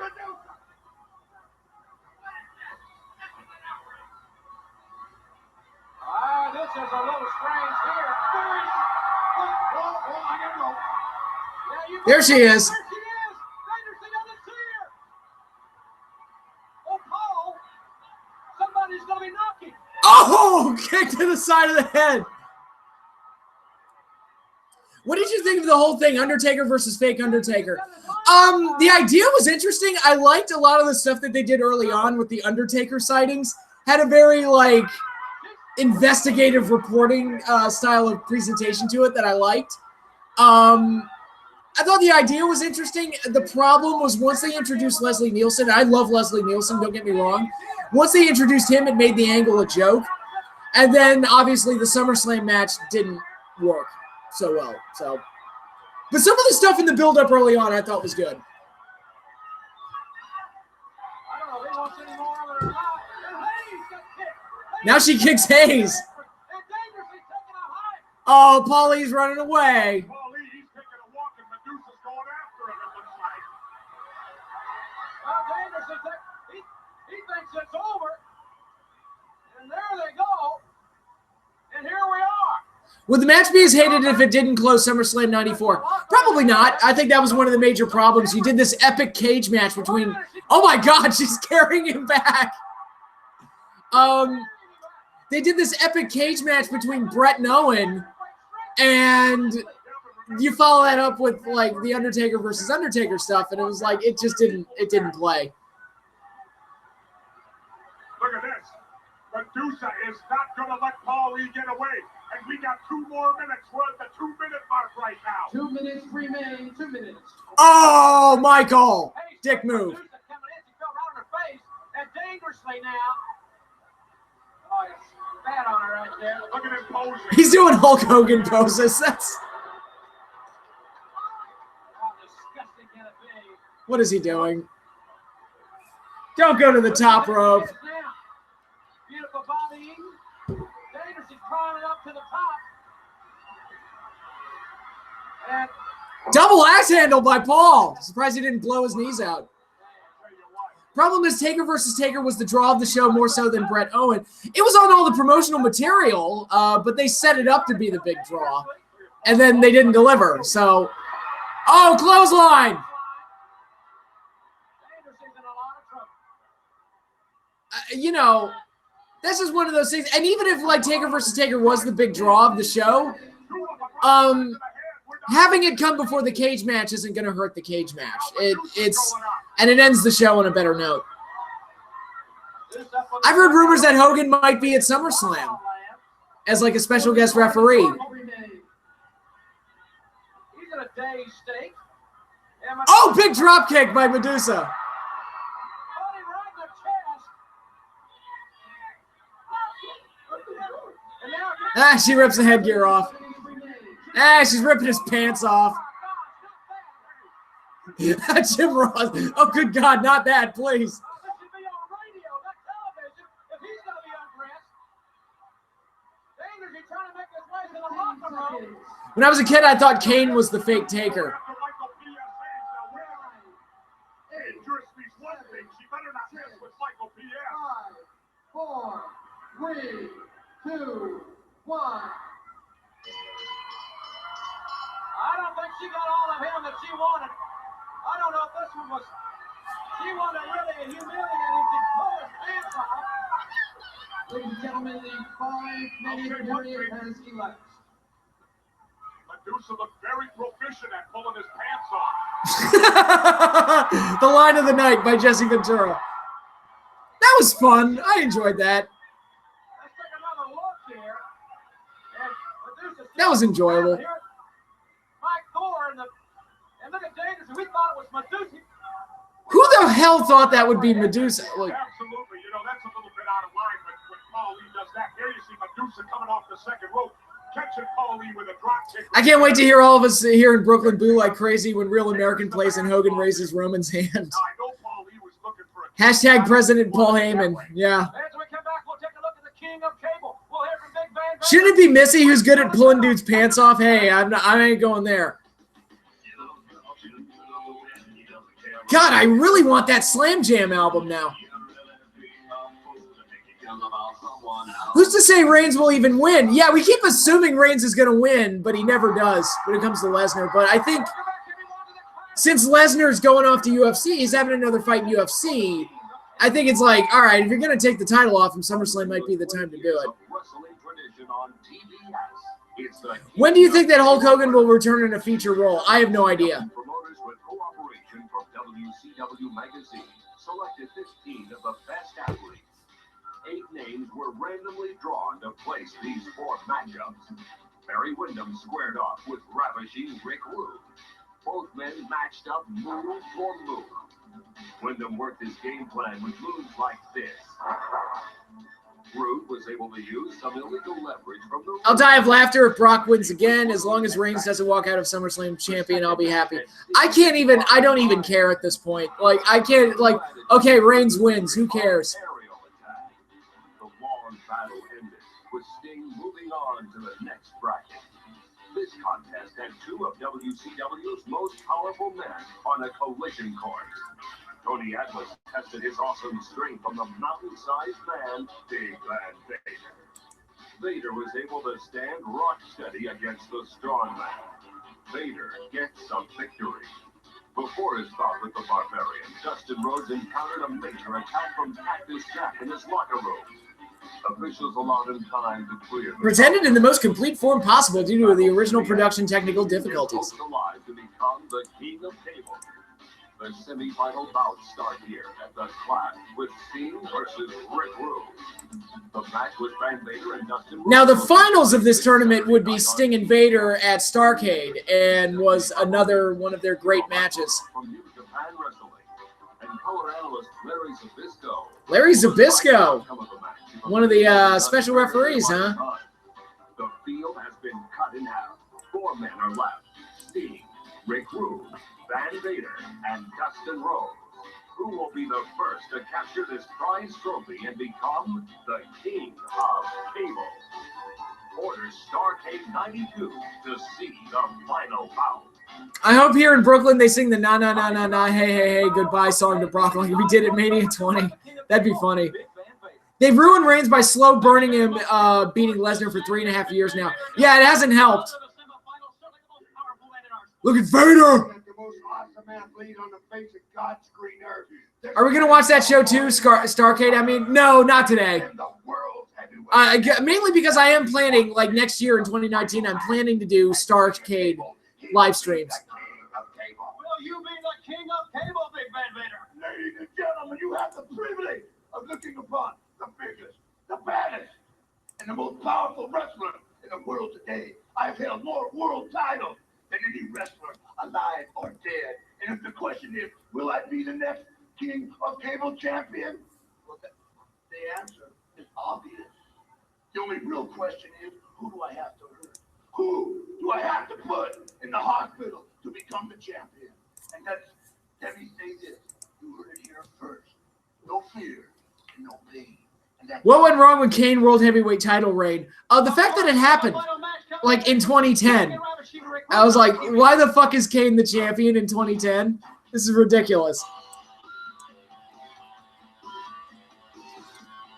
Can't wait for the Starrcade 97 and 98 streams. Oh, yeah, that's going to be a hoot.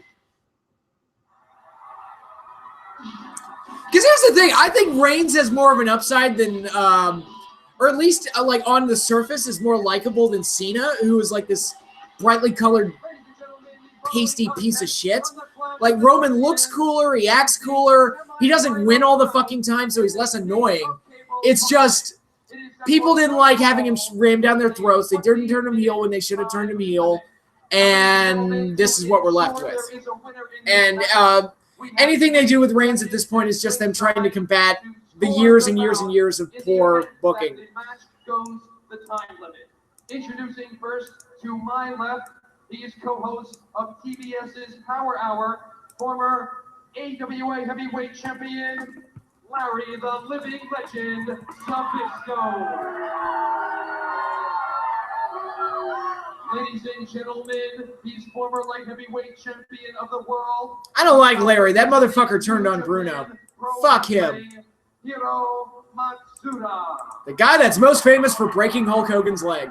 And senior referee for World Championship Wrestling, Ole Anderson. The other horseman. And now let's bring the participants to the ring. What went wrong? Kane unmasks. What went wrong was that the people that were screaming for Kane to be unmasked didn't realize, oh, hey, the burn makeup that he's going to need to have, you can't wrestle with that shit on your face. And it was just a bad idea. Then in 97, Larry's one of the most over guys on the show when he went against the NWO. Yeah, he was. Like him versus Bischoff at Starrcade 97 might have been the match of the night, which isn't saying much, but you know. Can we get the Simply Ravishing theme? That was a cool theme. He's simply ravishing. What I'd like to have right now. I thought what you were going to say is what went wrong is that Kane unmasked. Yeah, kind of.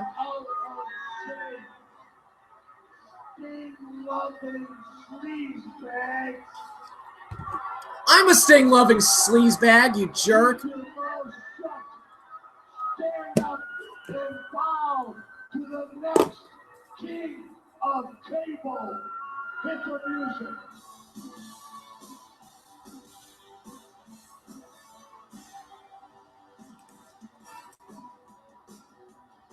I'm going to play the Simply Ravishing theme because that's better than this. December 28th at Starrcade. And ladies and gentlemen, his opponent.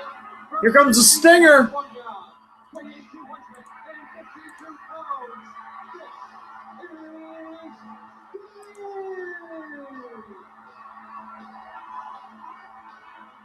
They're shaking the rafters here in Columbus, Georgia. It's Pat's here for the Clash of Champions. And Jesse the Body Ventura, what an ovation for the Stinger. The little ones are here, their faces painted, they got the signs, the posters, they love the fans from Tennessee, California.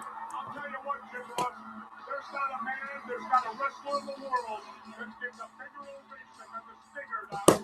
I don't know if you guys can hear it.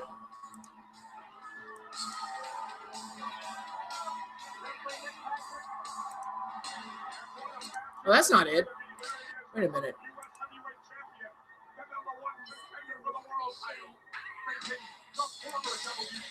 There we go. See, he's simply ravishing.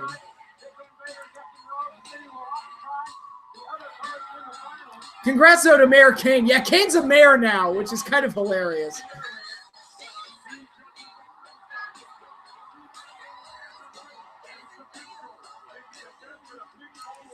Okay, guys, enough of that. It will be their decision who goes on it.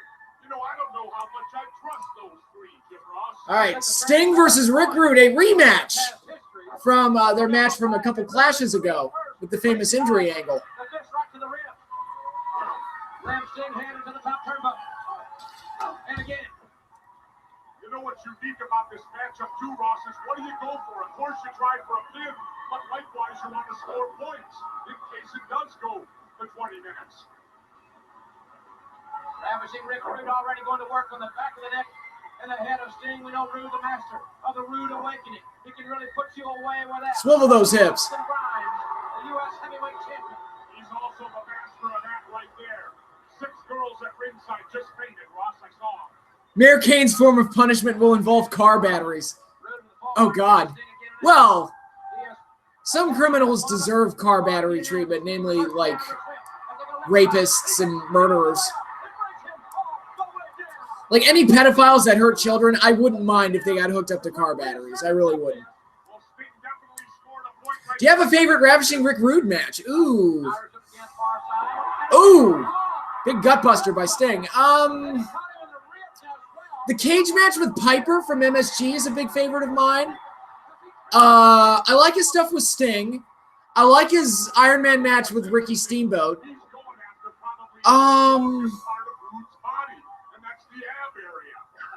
Ooh. His SummerSlam match with the Warrior was really good. One of Warrior's better matches. I don't know. That's the thing. I don't think I have a number one favorite, but I do have a handful of matches that I really enjoy that he was a part of. Stomping away there. So Sting coming back with a tremendous amount of aggressiveness, keeping it very basic at this point in the contest. Shoulder block again to the abdomen of Ravishing Rick Rude. And Rude in a lot of trouble here in the very early going.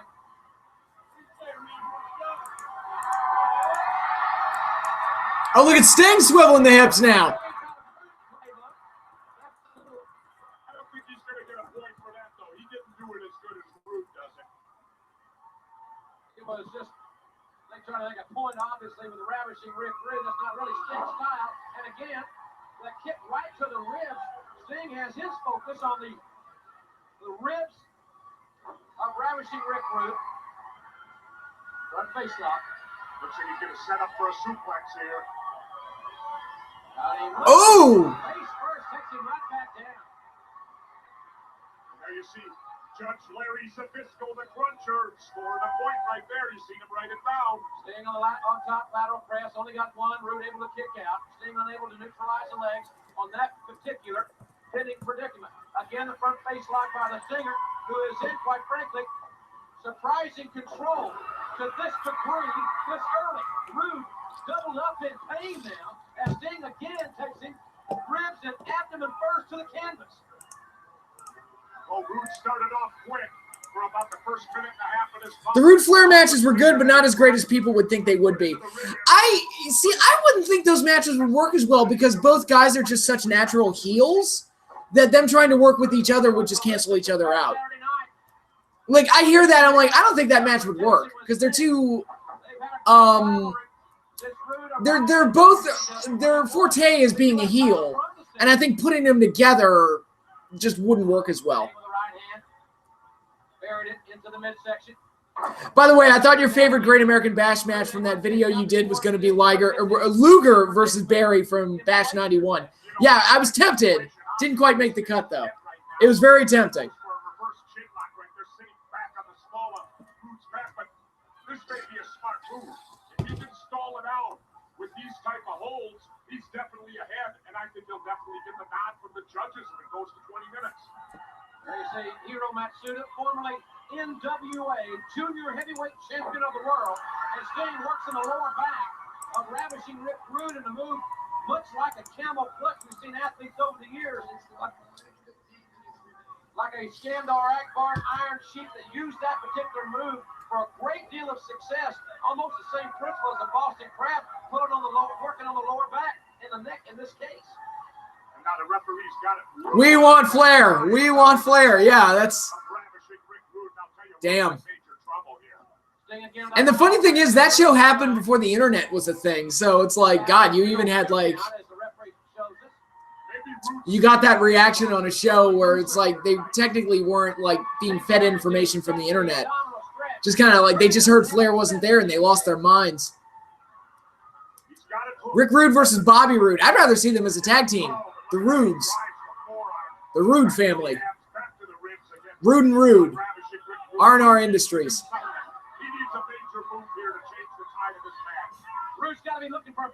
That is the worst abdominal stretch I've ever seen. Sting needs to wrap that other leg around. Is Rude going to hip toss out of it? Yes, he did. Rude able to hip lock him over in a counter. Breaks the eyes.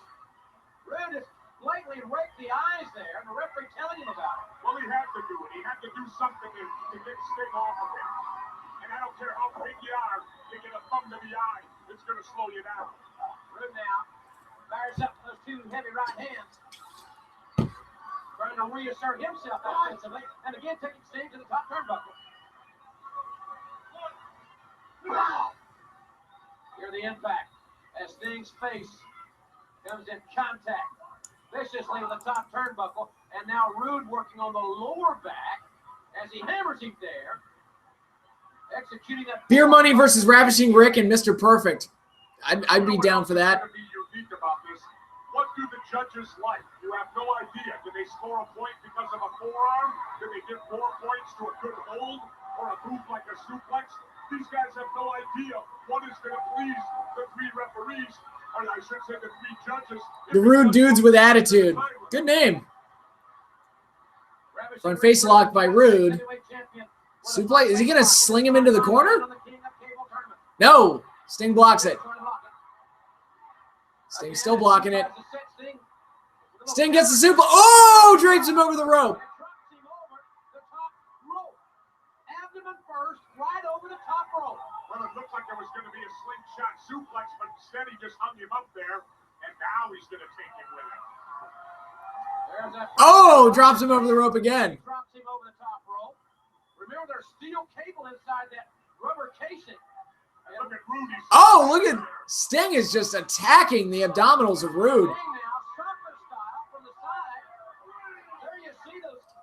Scott Steiner's WCW shoot on Ric Flair was epic. I thought it was epic too. It's like, damn, Steiner not holding back. Stinger splash, but he hit the security railing.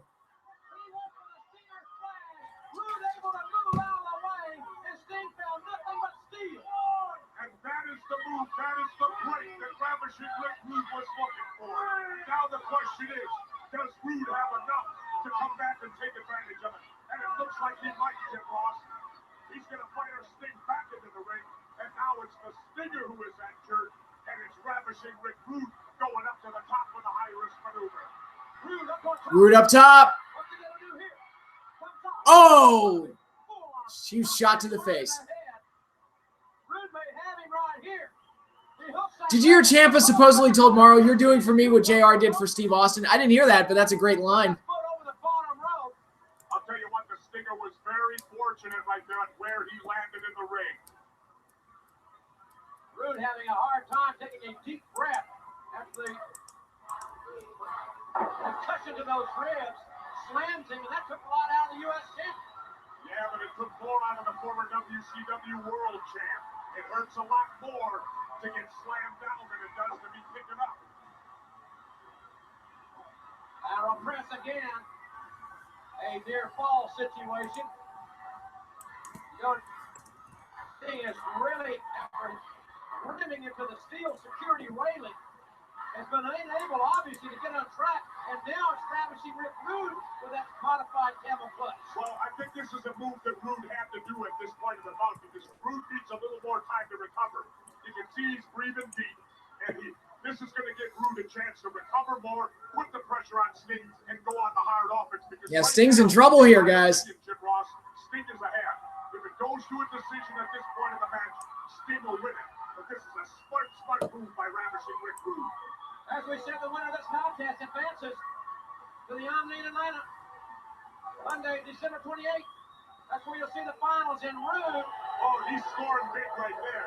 Well, I don't think Matsuda or Anderson or Zabisco really care about that bumping and grinding. He doesn't look too impressed. I don't know. Matsuda hangs out with geisha girls, man. He might have liked it. Rude scoops up Sting and slams it. Sting in a tremendous amount of trouble. Rude just measured it. A clean shot there. And Rude drove the forearm. He hooks the leg. And this time, we see another 2 count. Another near fall situation. And Ravishing Rick Rude turns Sting over and goes right back to work. He saw he had him wicked. He got a 2 count. But he goes right back to work. Still got that chin lock on Sting. You know, one thing I always liked about face painted wrestlers is that as the match would progress, more and more of the face paint would crack off. I don't know why. That always kind of sold like the duration of the match and the grueling nature of the match to me. I don't know why. Sting's fighting out of it. Oh! Rude comes right down on the back. Zack Sabre Jr. versus Nakamura. That'd be an interesting match. Zack Sabre Jr., I have to say, If there's one guy in wrestling today that I am a mark for purely for the stuff he does inside the ring and nothing else, it's Zack Sabre Jr. That dude is like a magician inside the ring. I just love watching him. Everything he does looks cool. Suplex by Rude.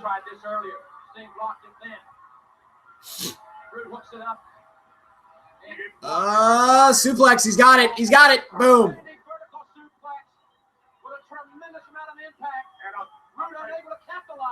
I'll tell you what, though, Jim Ross, every judge marked on that one. I looked around the ring and Root scored there. No doubt about it. Approach the Omega Zack Sabre Jr. match with caution. Why?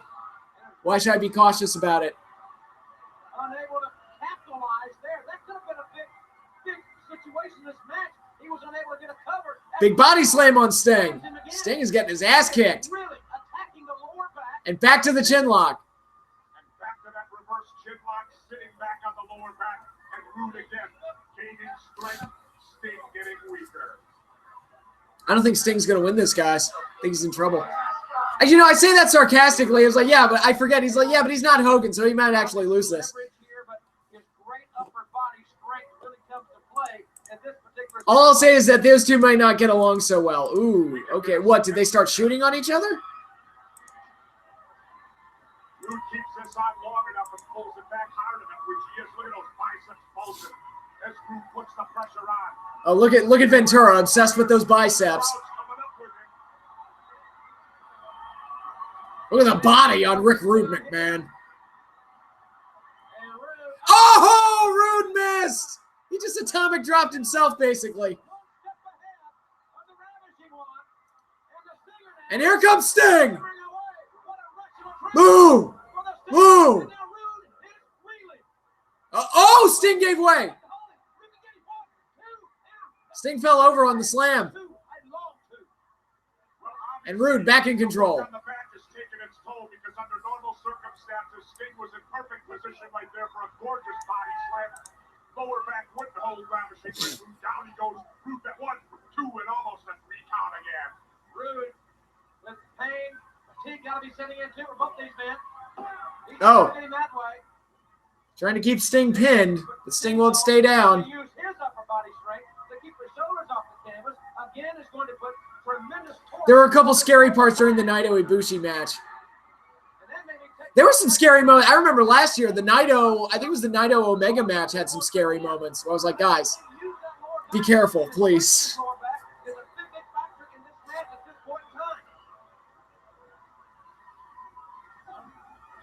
Rude forces it back into the corner. Oh, into the corner goes Sting. Tremendous impact.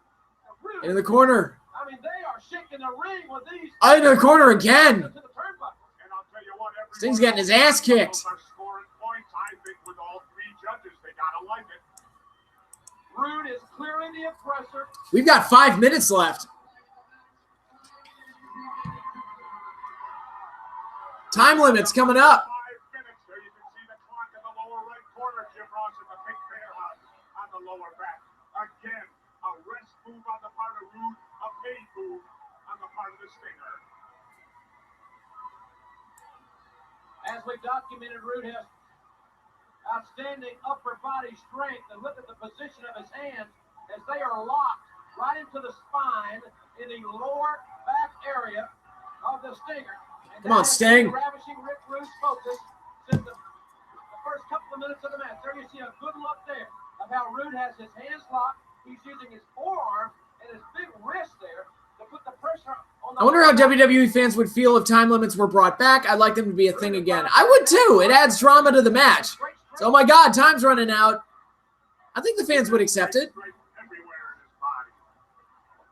Again, throwing Sting back into the corner. Ravishing Rick Rude.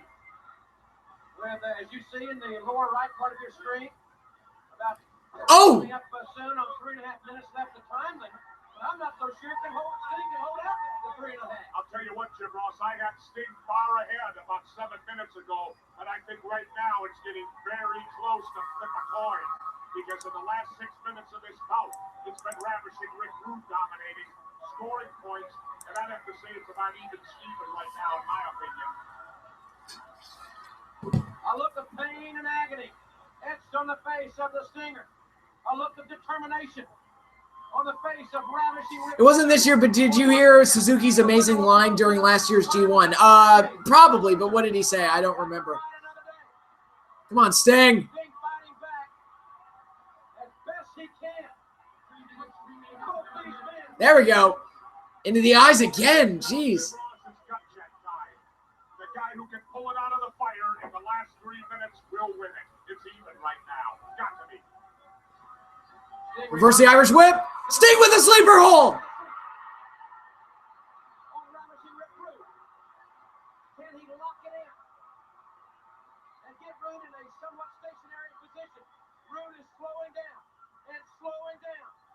Oh, I guess a Stone Cold Stunner by Rude there. Jawbreaker. Excellent move by Ravishing Rick Rude. About the only move available to him to get out of the sleeper hold. We don't know if I'm out. Everyone else could get poisoned and die. Okay. That's ominous. God, Rude keeps cutting off Sting every opportunity. Did he just snot on him? Did he just blow snot on Sting? Oh. When we get to the 2-minute warning, there ain't no stop and there ain't no timeout like football. They gotta keep going. Gotta keep on. That's what I love about it. Me too, Jesse. Gotta keep on cutting it out. And now Ravishing Rip Rude's going up top. surprisingly was in control. But here's Sting. Launches him off the top.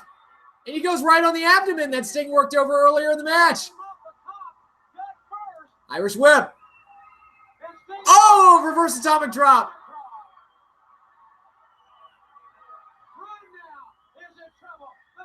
A regular atomic drop.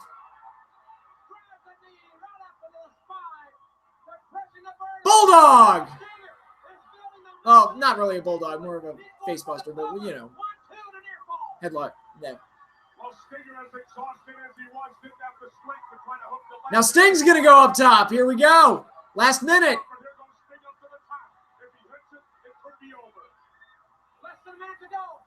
Flying cross body. 1, 2, no. Sting's moving. 45 seconds. Oh, Rude caught him on the way down. What's your favorite current day finisher?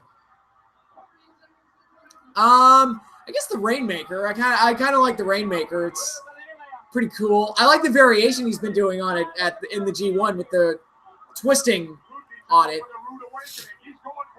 Rude Awakening. Rude Awakening. No, Sting got out of it. Stinger splash. Yes. Dude, time runs out right before he can lock in the Scorpion Deathlock. He should have pinned him.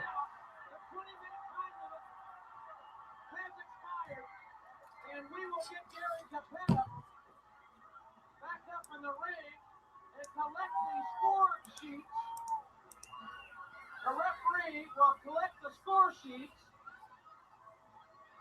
We have Mr. Matsuda's score sheet. Matsuda's score sheet is already in. There goes Ole Anderson. And the referee coming over to the cruncher, Larry Zabisco. Now, ladies and gentlemen, because this match went to the time limit, the decision will be decided by the judges' ballots at ringside. Let's see what the judges had to say. Ladies and gentlemen, we have a split decision. Judge Hiro Matsuda has scored this match in favor of Sting. Why do we have judges? To determine who wins in the event of a time limit draw. Judge Larry Zabisco has scored this match in favor of Ravishing Rick Rude. What, his old partner? His old Dangerous Alliance And person? the final and deciding ballot to determine which of these wrestlers advance at Starrcade to the finals of the King of Cable. Judge Ole Anderson has scored this for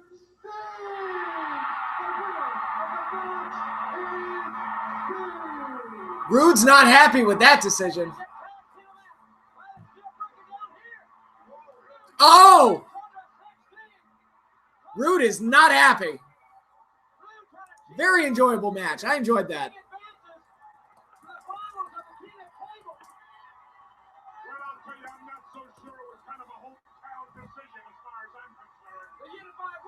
Woo!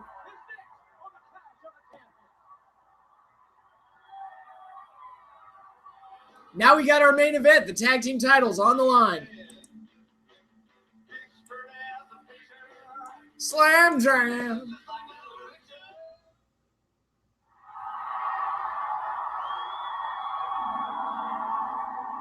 Ladies and gentlemen, the following contest on the Clash of the Champions for the Unified World Tag Team Championship.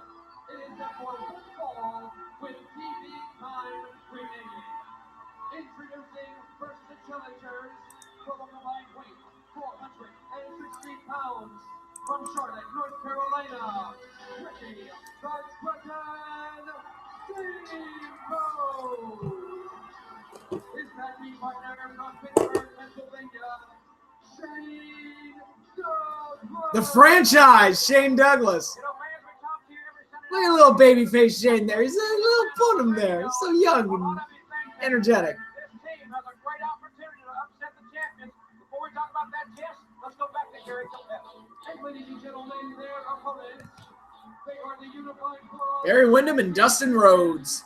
at a total combined weight of 535 pounds. First, from Sweetwater, Texas. Why were the Clashes live but Saturday night's main event taped? I couldn't begin to tell you. I have no idea.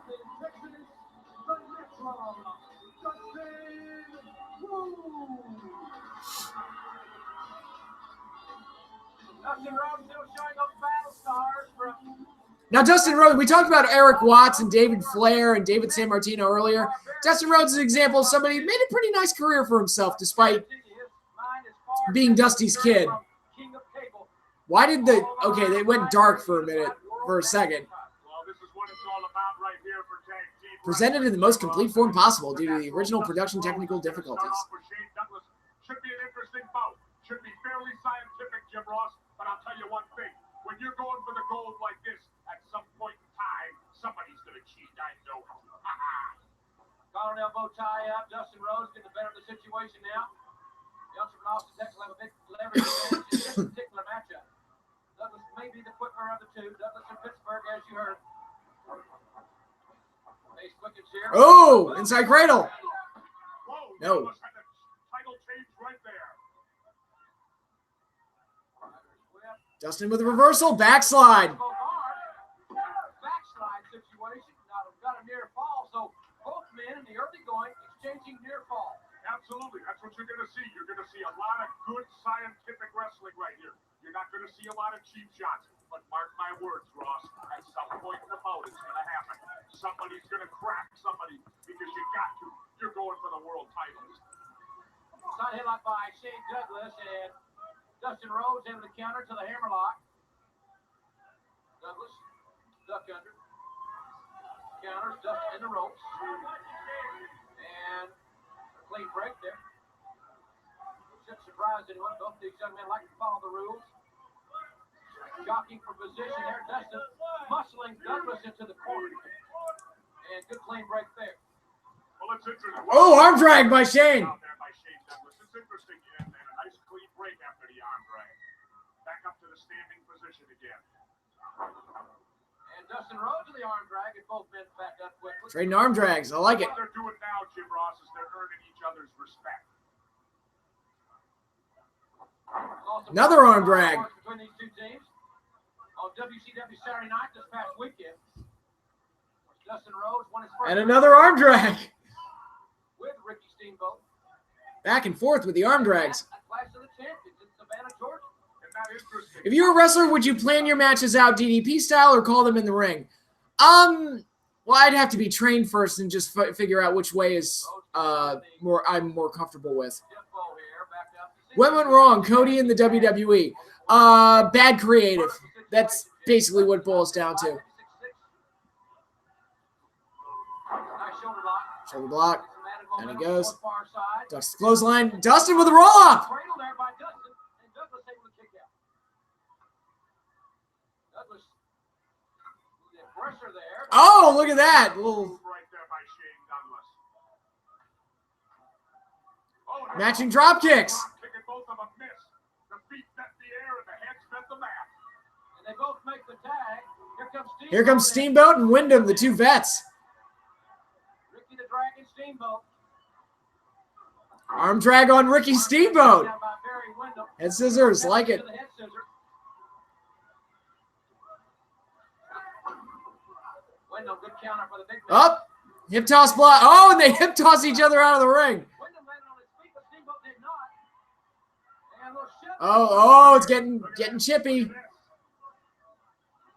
on, mix it up, mix it up. You're going for the titles. I have a friend who absolutely hates Cody and hates his matches because he's boring. I mean, that's his opinion, I guess, but, you know. Indeed, there is no prize in tag team wrestling more valued than the Unified World Tag Team Championship. Collar and elbow tie. Did you see the funny Chikara video Colt Cabana posted on his YouTube page? I did not. No. Oh, now we're chopping each other. I love it. Now they're going for it, Jim Ross. Oh, Steamboat is chopping the fuck out of him. Who the tougher team is. Atomic drop by Steamboat. Arm drag by Steamboat. And so good in his offensive movement, takes down Big Barry Wyndham. Wyndham 6'6", about, I would say about the 280-pound mark. Oh, takes him down. Steamboat. Tag in. And makes a tag. Very timely, a very good tag there. And look at Shane Douglas with a cheap shot kick to the abdomen area. Double elbow right there. I love it. Now they're starting to go for him. Steamboat, you hear Steamboat communicating with his partner. Steamboat looking to win a championship with his fourth tag team partner. Another tag, quick tag. Here comes Shane Douglas back in. And Steamboat, obviously the leader of this team, of his team, almost like calling out. Oh, big shot by Wyndham. Wyndham just tags Shane Douglas with the right hand. Front face locks. He's trying to get him up. And that Shane Douglas blocks suplex, gets his own. Good move as Douglas set underneath, able to counter. Now the lateral press, and Wyndham able to kick out before the three. I'll tell you, that was a remarkable move right there by Shane Douglas because he's giving up about 35, 40 pounds in body weight, about 5 or 6 inches in height. And yet, he was able to block Barry Wyndham's attempt for a suplex and reverse it and suplex Wyndham. Wyndham with those strong forearms to the side of the head of Shane Douglas. And Douglas slipped out of Wyndham's grasp, perspiration there. I'm sure the factor there, and that allowed Douglas then to be able to move quickly out of the way as Wyndham came to the corner. It's Ricky Steamboat with a tag, and Steamboat comes off the top with open martial arts blow. Got him in the ribs, he's going for the cover. And you saw Steamboat reaching back to try to hook the leg, and Wyndham wouldn't have any of that. And Steamboat controlling it here on the mat where he needs to have his bigger opponent. But I'll tell you what makes Wyndham tough to pin. He stands about 6'7". He's got that leverage to kick out of just about anything you can put on him.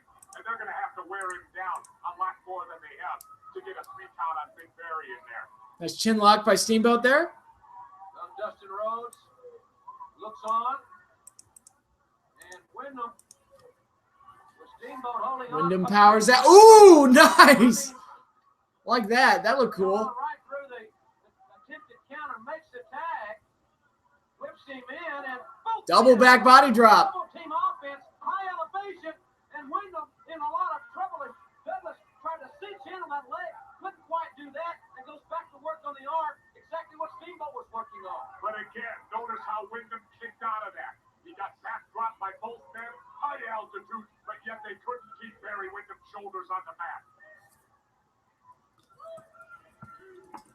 Douglas executing the arm bar, but Wyndham able to push him back in the ropes. They come out as countered by Douglas. And Douglas, oh my! His next snap. All right, thank you for tweeting the video. I'll check it out after the stream. It happened right above us. All right, there's the tag to Dustin. Wyndham makes a quick Shane tag. Douglas is in trouble. Dustin Rhodes, can Dustin capitalize? Absolutely. Dustin Rhodes is He's going for a body hat. I thought he had it right there. Dustin Rhodes, a fresh man in the ring. Smart move. Now he tags Wyndham. I'm not sure about that. Wyndham took him out. A punishment double drop kick. Shane Douglas down right in front of us, Jim Ross. Don't get your head kicked off now. Wyndham, the lateral press. You saw and heard. If you were live in attendance for a Crow Sting versus Taker match, who would you cheer for? Depends on the year. Like, if it were to happen today, I would totally cheer for Sting and not feel bad about it at all. Like, if it had happened at all in anywhere from like 2008 or 2009 onward, I totally would have cheered for Sting. Like 97, I probably would have gone for Sting. 98, I probably would have gone for Taker. 2000, there at points in the mid 2000s, I probably would have gone back and forth.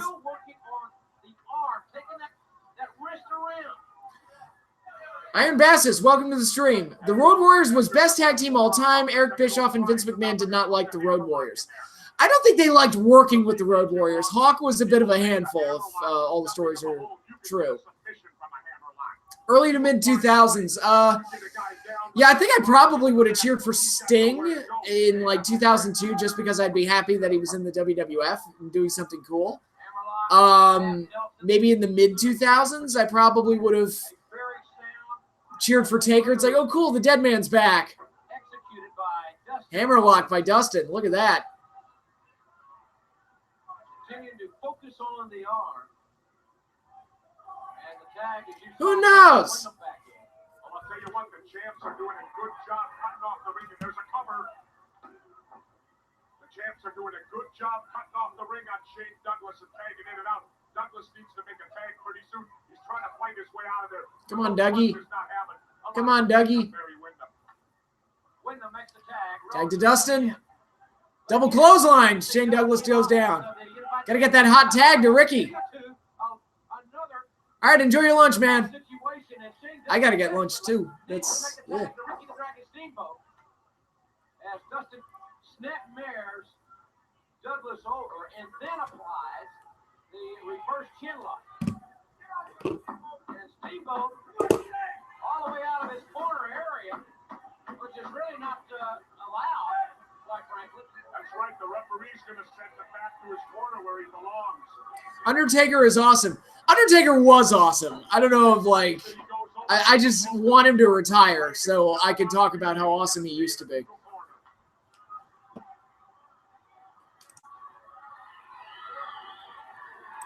Dustin holding on with the reverse chin lock, but Douglas has worked his way back up vertical.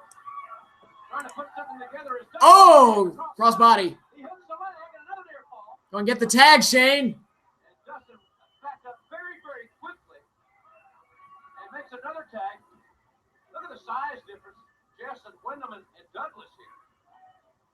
What's Wyndham trying to do? Wyndham got him up. Back suplex. And took him down with that suplex. Down on top. And Douglas showing great fight and determination. And look at that, Barry Windham shaking a finger at Steamboat saying, hey, stay out of here. Big flying clothesline by Wyndham. Wyndham thought he was that lariat. Almost turned his head around, and again, Ricky Steamboat comes in. The emotion of this whole situation seems to be affecting Ricky the Dragon Steamboat very negatively. As Dustin Rhodes back in, he's keeping it very basic. Side headlock takeover, nice move. It's a pity predicament. Douglas in so much pain. I'll tell you what the problem is. Steamboat's a veteran. He knows Sting retiring? very, very Sting's already retired. right now. So he's going to jump into the ring any chance he gets to try to make a save. Because if he don't, Shane Douglas could get the 3 count at any moment. Dustin drove his knee into the upper arm of Shane Douglas, and that has been The natural Dustin Rhodes. the unified champions for the past several minutes. They are really trying to incapacitate the arm of their challenger Douglas. Come on, Shane. Get to the corner, man. Tagging Ricky. We want Ricky. There you go, Shane. Beat the shit out of Gold. Oh my God, look at that. Get the tag. Nah. But again, Douglas cannot get to the corner and make the tag. Oh, Dustin misses the drop kick. Get the tag. He got it. Shoulder block. Nope. Another great shoulder lock. Another lateral press. Steamboat knows it may be Flying cross body by Steamboat. No. Steamboat really trying to quicken the pace. Hip toss. Steamboat goes down. Drop kick by Dustin. With that drop kick, and now Dustin goes to the cover. Trying to put his former partner away. Inside cradle by Dustin. Dustin got it. Did he get it? No. 2-2. Oh. Another good shoulder lock. Yeah, young Dustin really giving Steamboat a run for his money. Steamboat's got to either get Dustin in the manner. Drop down. Drop down again. Go offensively. Drop down again. Unable to do And oh! Oh, wait a minute. Oh, that caught him. Bad collision there. But it caught him in the groin.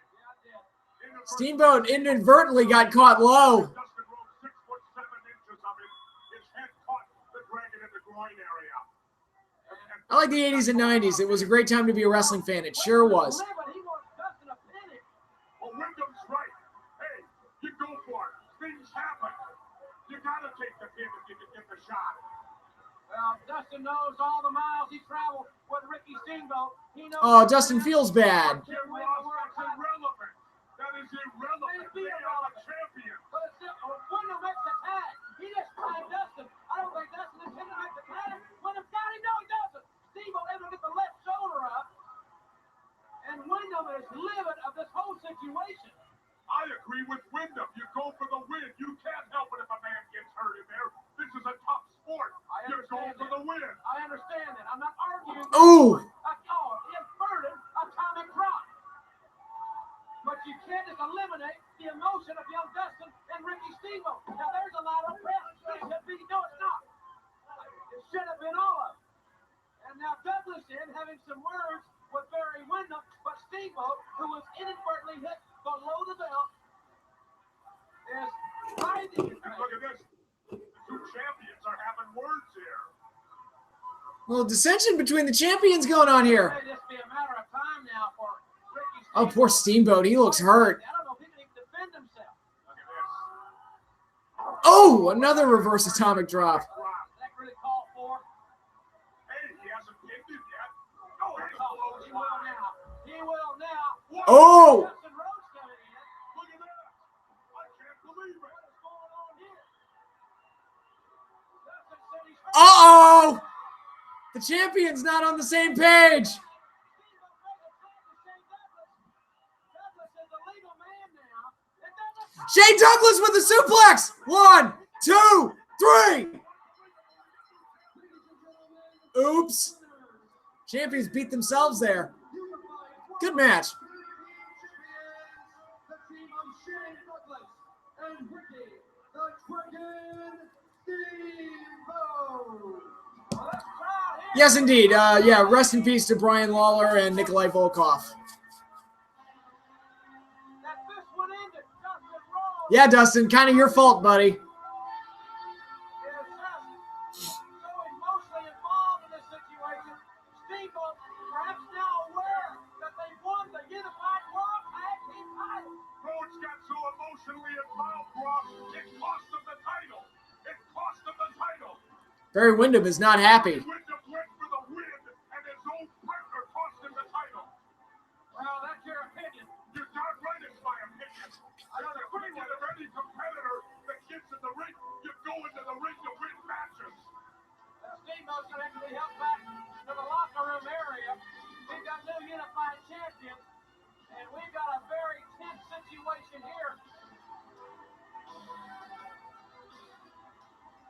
Dustin Rhodes cannot believe that he and Barry Windham have lost right here live on the Clash of the Champions, the Unified World Tag Team Championship. Well, I don't care what you say, Kid Ross. Dustin Rhodes cost Wyndham and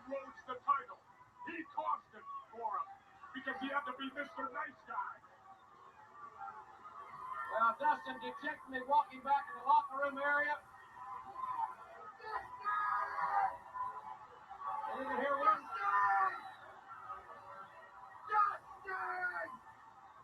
Look at that Wyndham yelling for Dustin Rhodes. Uh-oh. We gonna get a fight between the partners? Settle the situation right here. They'll get a rematch. And Dustin's trying to explain to Barry that Ricky Steamboat was hurt. He didn't want to take advantage of it. Well, and this is, again, so shocking. Oh! Heel turn. Waiting up for the right hand on his own partner. Oh, big jumping DDT on Dustin. Oh, come on. Oh, jeez. Dustin Rhodes now, after that grueling match, he can't defend himself. That's going to cost Wyndham some money for selling a ref. He's got him setting up for that superplex. Jesse Ventura's going to the locker room. Big superplex.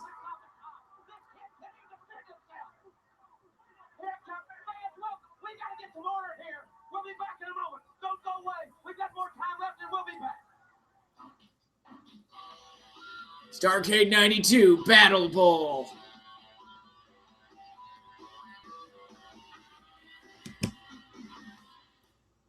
The beginnings of Lone Wolf, Barry Windham. Yep.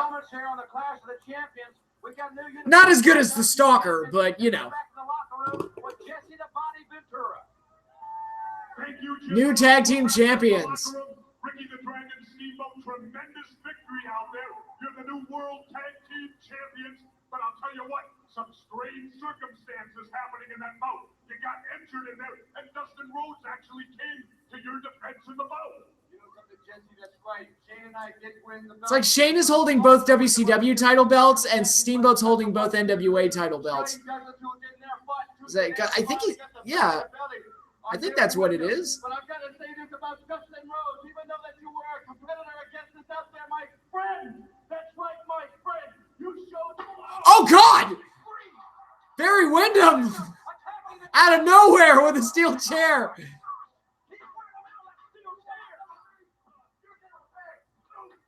Dickhead. Oh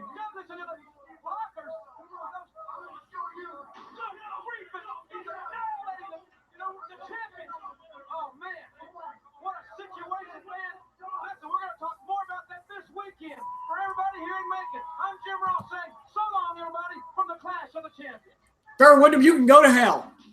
We're out of here. Straight to hell. Okay, so that concludes the final Clash of the Champions of 1992. A very good year for the Clash. A bit of a rebuilding year after a couple of downers in 90 and 91. But yeah, overall, good solid episode. I enjoyed it. Liked the main event. Liked the Sting Rude match. I enjoyed the Madusa Paulie Dangerously match for, you know, all the shits and giggles that came along with it. And then in 93, they made it one WCW and one NWA tag title. Yep. It's more economic that way. Vince McMahon is going to sell the WWE. He might someday. I don't know.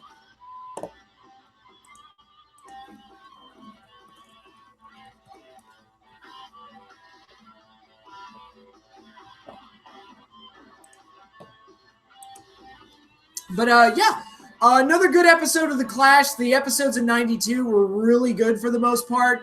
Very good stuff. And overall, just, yeah, I've been enjoying The Clash lately after a long stretch of really downer shows. 92 really reinvigorated my excitement for watching episodes of Clash of Champions. Although this will not continue to be the case as Hulk Hogan gets involved. But we've got until 94 to worry about that.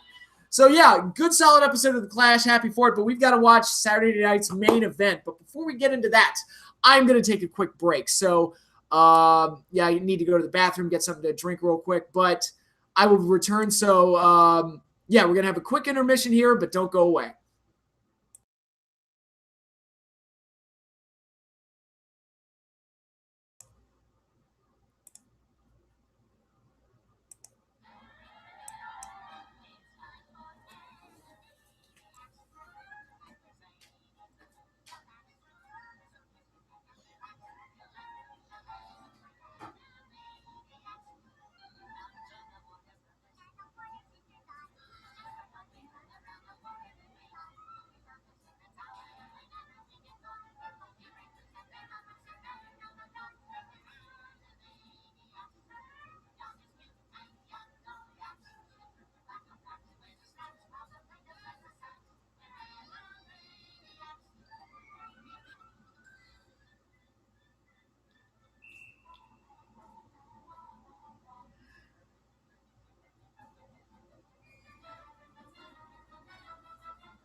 Okay, I'm back. How's everybody doing? Just eating a sandwich.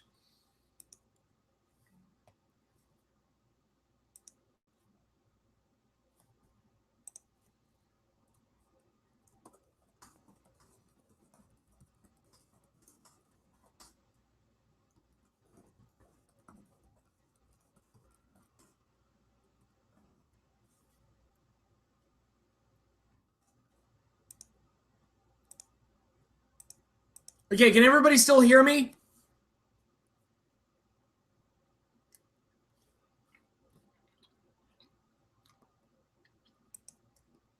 Dragon Rider, you didn't miss anything. We just got back from intermission.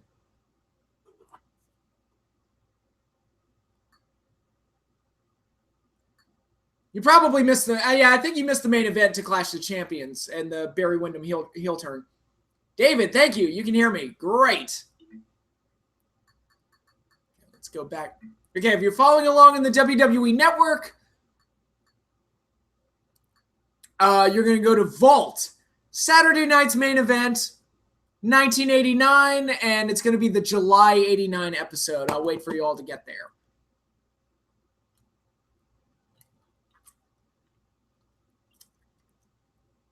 I hate undercooked meat. I'm not a fan of it either.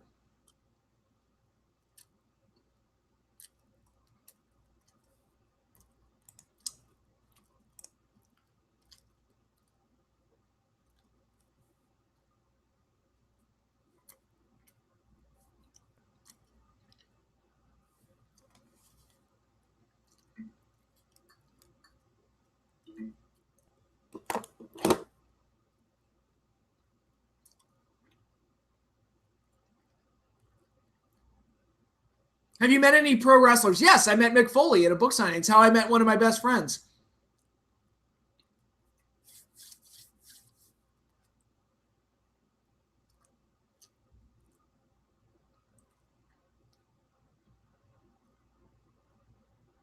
Yeah, some people really like rare meat, and I don't understand it. It's like, dude, it's got to at least medium. It's got to be at least medium. You can't, like, super, super rare meat is just gross to me. Okay.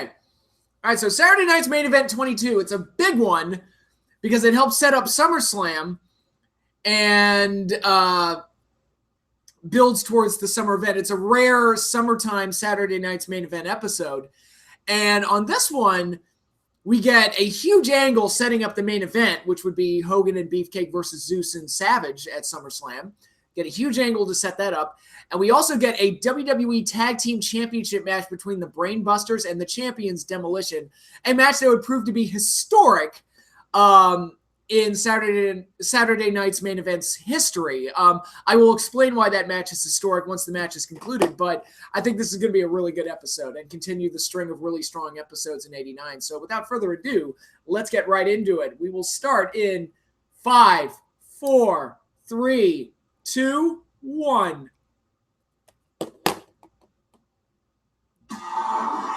205 Live.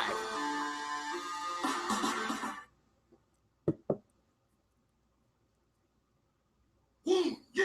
Macho Man Randy Savage wants to invite you all to a summer barbecue. We're gonna cook the world's biggest hot dog. Notice the barber beefcake. Ooh, yeah!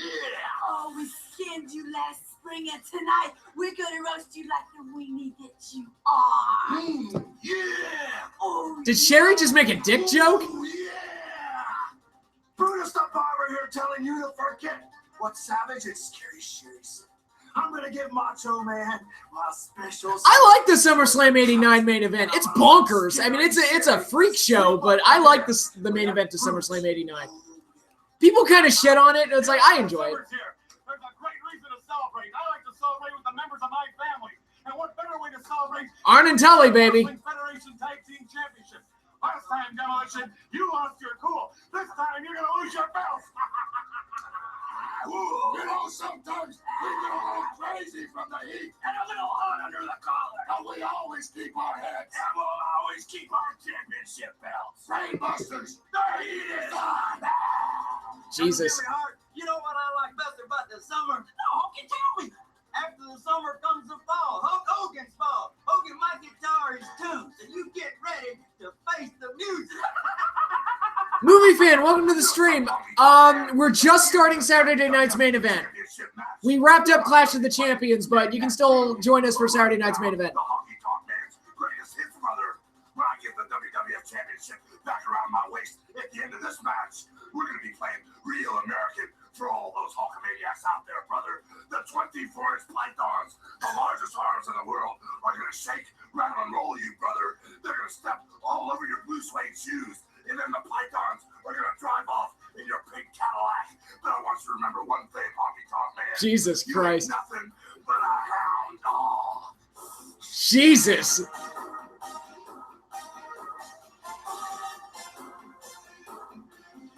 Oh my God, those were fun. I missed the pre-show promos for Saturday night's main event. Honky Tonk Man getting a WWF title shot though. How close he was. He actually did get a title shot. That's kind of amazing.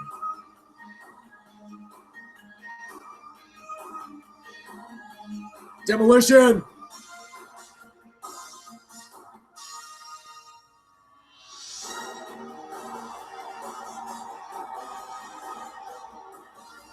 Welcome everyone to this special summertime bonus edition of Saturday Night Football. Coming to you from the Centrum in historic Worcester, Massachusetts. Hello everyone, I'm Vince McMahon along with Jesse the Body Ventura, and we have lots of World Wrestling Federation action for you tonight. That's right.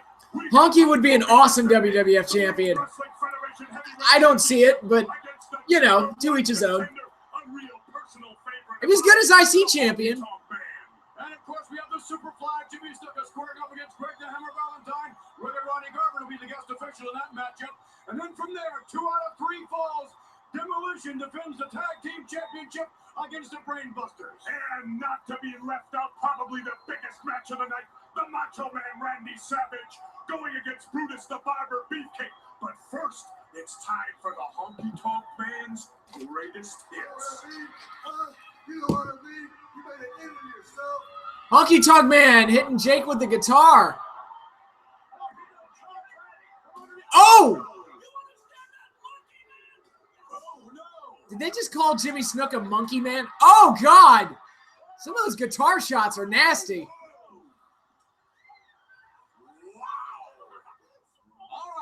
This time, the Honky Tonk Man, the former World Wrestling Federation Intercontinental Champion. Greatest Intercontinental Champion of all time. The former greatest Intercontinental Champion of all time. Along with his manager, the Mouth of the South, Jimmy Hart. Gentlemen, we have just seen a medley of your greatest hits. Now, is this the way you're going to go after Hulk Hogan and the World Wrestling Federation title? Or are you going to utilize... Mingy, please, don't be cruel to a heart that's true. And the Honky Tonk Man is true to his fans. And I'm going to keep doing all the things that made me the greatest Intercontinental Champion of all time. Because I intend to be the greatest WWF Champion of all time. Now, wait a minute. Tonight. Where does that leave Hulk Hogan? Have you listened to Elias's EP? I have not. What is Mean Gene? Go. Down at the end of Lonely Street. Come on. And Hogan's going to be lonesome tonight. Because all his Hulkamaniacs are going to be Honky Maniacs. Come on, Jimmy. The Honky Maniacs? Jesus Christ. All right. Yeah, he's a honky, all right. All shook up at the thought of these two. I know what they're capable of in meeting Hulk Hogan. Let's go back to you. Will Hulk Hogan successfully defend the World Wrestling Federation Championship here tonight?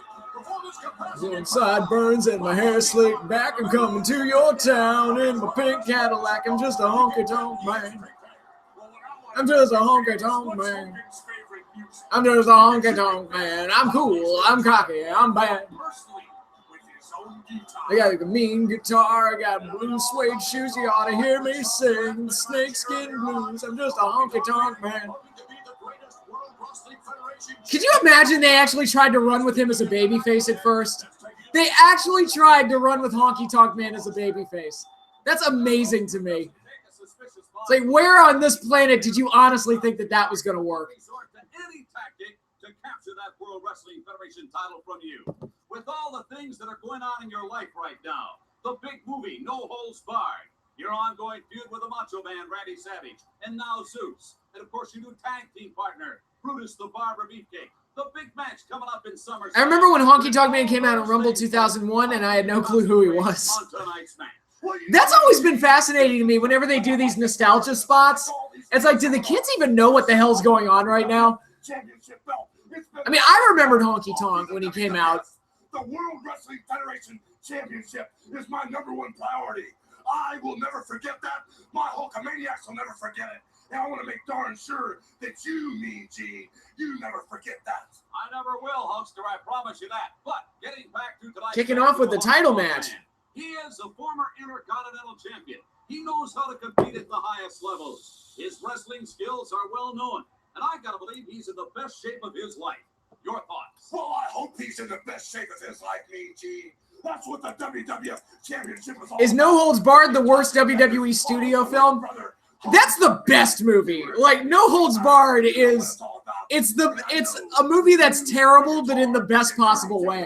I enjoy the hell out of that movie. It's dumb. It is so fucking dumb, but it's so great. With a WWF championship around my waist, I gotta go, G. I'm all fired up. All right, I for one. I guess the roids kicked in. When the Hulkster is fired up, somebody's gonna get scorched. Yeah, today Vince would probably keep Honky Tonk in face. Damn it! Envision him as a babyface, damn it. There's Hulk Hogan.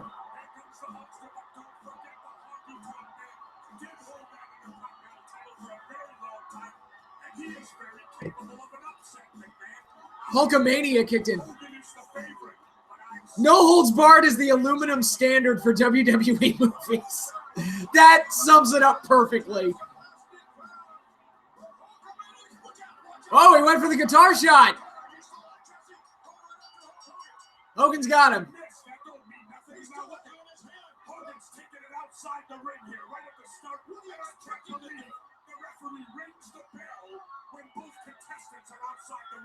Jesse makes a fair point, actually. Oh, there's Jimmy.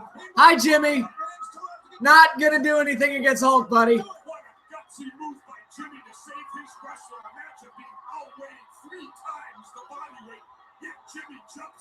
Hogan gets into the ring with Jimmy on his back.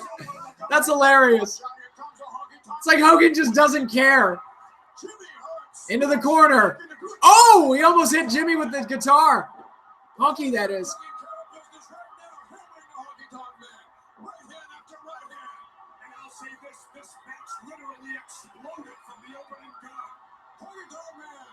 I don't know if it literally exploded.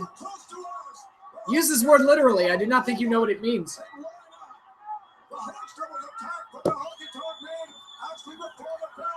Clothesline by Hogan. Boom.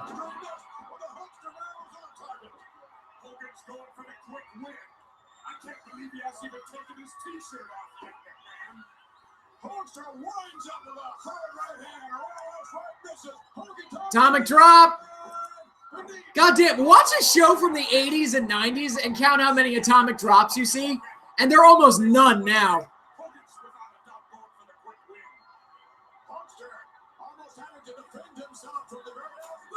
Oh, back elbow by Hogan. Honky goes down. Tear the shirt. Hulkamania rules forever. Blah.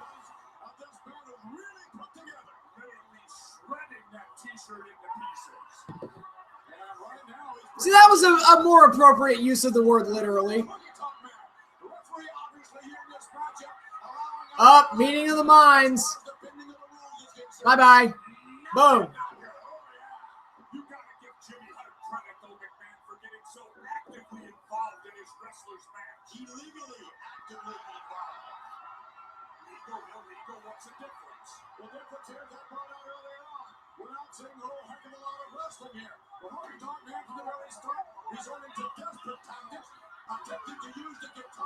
Jimmy's got the guitar. He just hit Hogan with it. Did the referee not see that? How the hell did the referee not see that?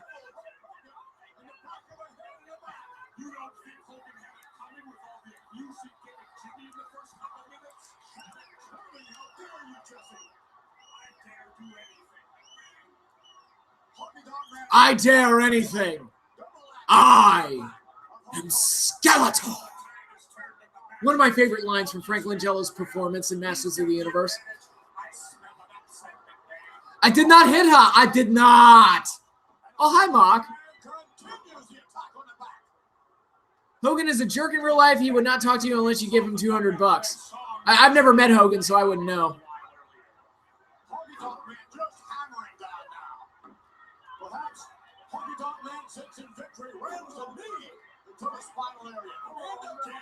You have to admit that, man, this would be a major upset if Honky pulls it off. And now, Honky Tonk Man, leaning back as hard as he can, applying yet more pressure to the neck and the back of Hulk Hogan.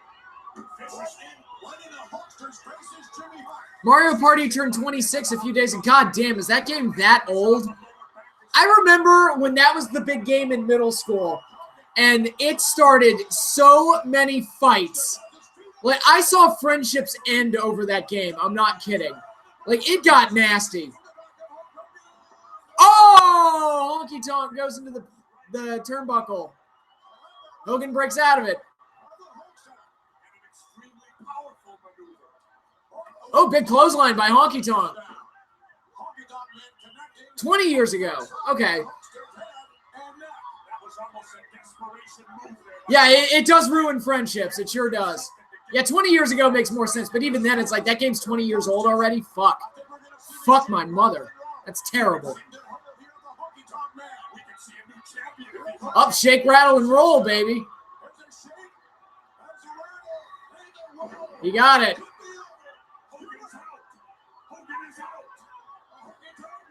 Not one of the best finishers from this time period, but, you know, you work with what you have.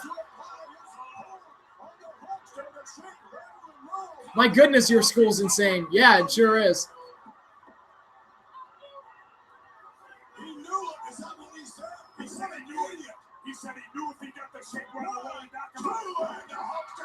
Hulk up.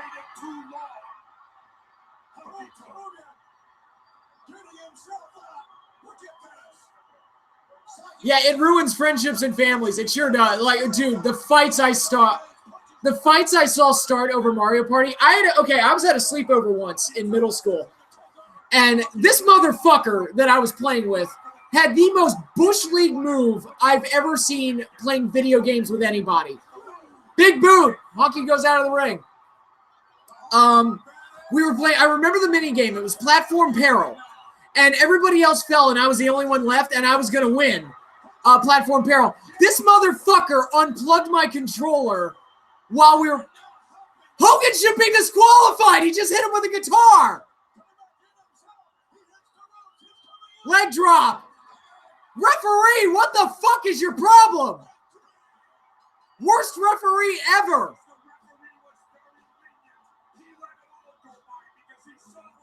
But anyway, yeah, that motherfucker unplugged my controller while I was playing Platform Peril, and I fell and lost the game. And I was like, you piece of shit. That is such a Bush League move.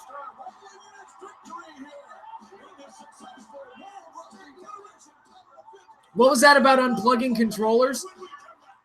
The douchebag unplugged my controller when I was about to win Platform Peril. Hulk Hogan's celebration was so long it took place over the commercial break and is still going. But he should have been disqualified. This is terrible.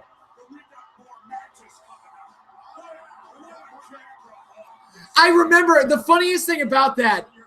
The second he did it, the second he unplugged my controller, I stood up off the couch. I literally was like, I stood up off the couch and stared him down, and my friends immediately jumped. I was like, dude, not now, no, we can't have a fist fight starting over Mario Party. But I remember I was like, yeah, I'm gonna sit out for the rest of the night. This is bullshit. Take me out of the game.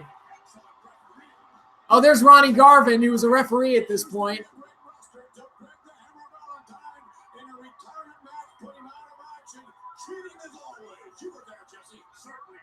Retirement match.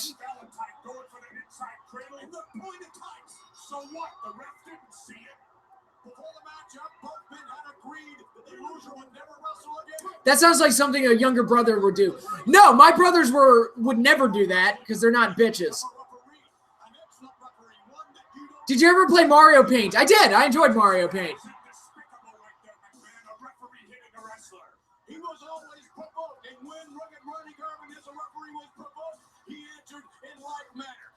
Yeah, the Ronnie Garvin, as he would have several roles. He was a referee. He was a special guest ring announcer. And the feud with Greg Valentine would build to Royal Rumble 1990, where they would have a pretty good match. It was a submission match.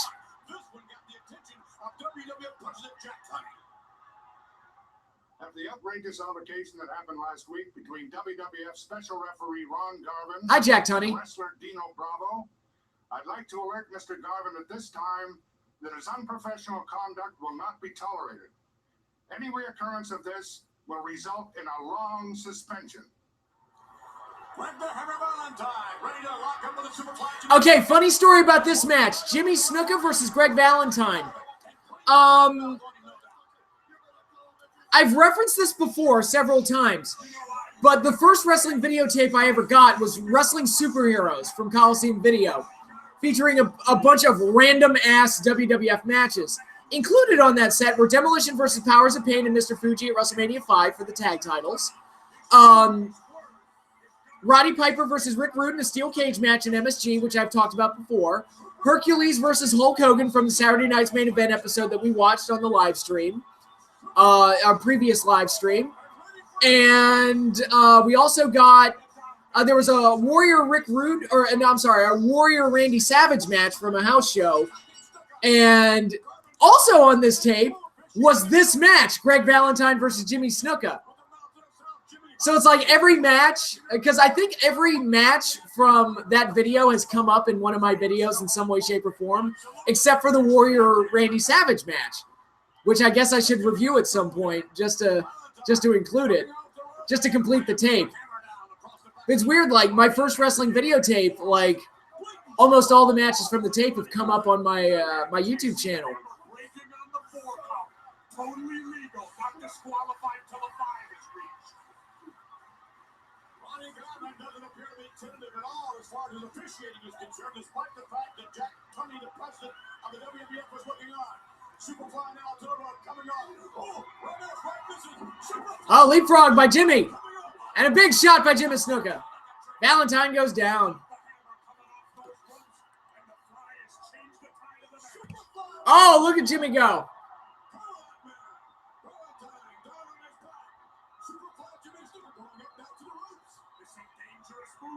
Off the second rope. Oh, Valentine gets the knees up. My first wrestling DVD was WrestleMania 24. I mean, there are worse ones to start with, to be honest. Elbow drop by Valentine.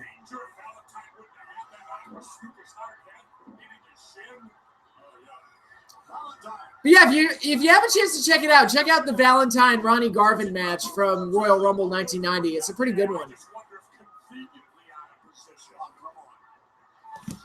Oh.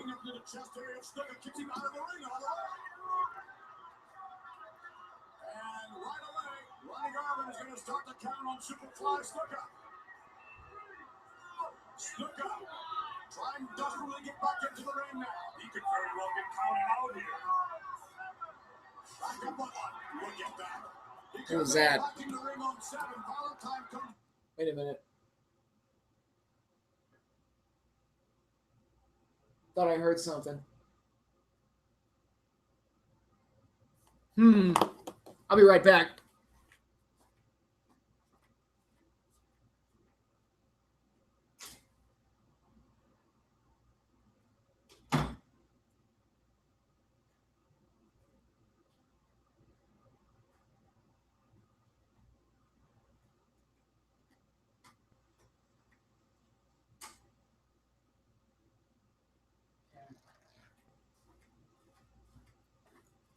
Okay, I thought I heard a mousetrap go snap. Yeah, that's what I thought I heard. I thought I heard another mousetrap go snap. Fortunately, I rose hell with my building and the leasing office, and they're having professionals come in tomorrow to go through the entire building and wipe out all the mice, which, thank you, Jesus.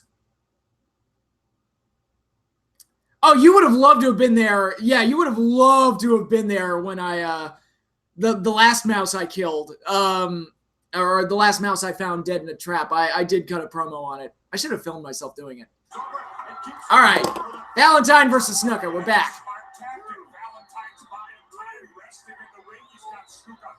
He's delivering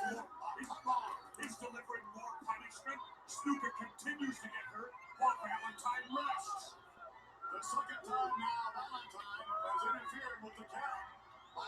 By the way, now that I'm thinking about it, that first VHS tape I got, that is the most random-ass series of matches ever. It's, oh, Ronnie Garvin getting into a shoving contest with Valentine. Did you like the board game Mousetrap? Yes, I did, because the whole point was to trap and kill mice. I love that. Oh, here comes Snuka.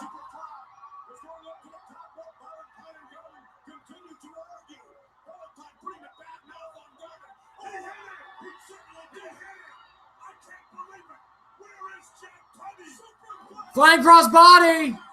1, 2, 3. Ronnie Garvin is the worst referee. God, like, the first match had bad officiating. The second match had bad officiating. Referees suck tonight. How would you rank the faces of Foley? Oh,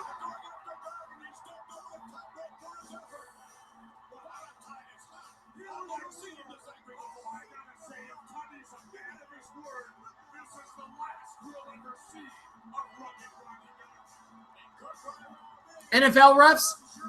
I mean, yeah, I mean, this is pretty bad. Yeah, a lot of people did that with Mousetrap. They would just play with the Mousetrap and just build the trap. Very rarely did people actually play the game. But anyway, going back to my earlier point, the Wrestling Superheroes tape that was my first VHS, that's the most random-ass collection of matches ever. So you get Snooker and Valentine, Piper and Rude, Demolition and Powers of Pain, Hogan and Hercules, which took place in '86, and all the other matches took place in '89, and Warrior and Savage. It's like the most random, like, collection of matches. Some of them are Saturday Night's Main Event, one's a Mania match, some of them are from house shows.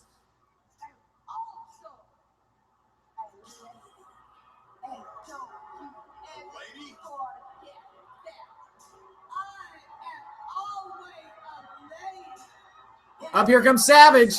Clobbers Beefcake.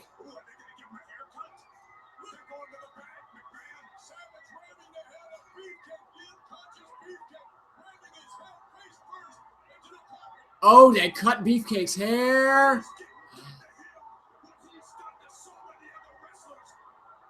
Well, Macho Man Randy Savage and Sensational Sherry, I, for one, thoroughly enjoyed watching again Brutus the Barber Beefcake getting what he deserved.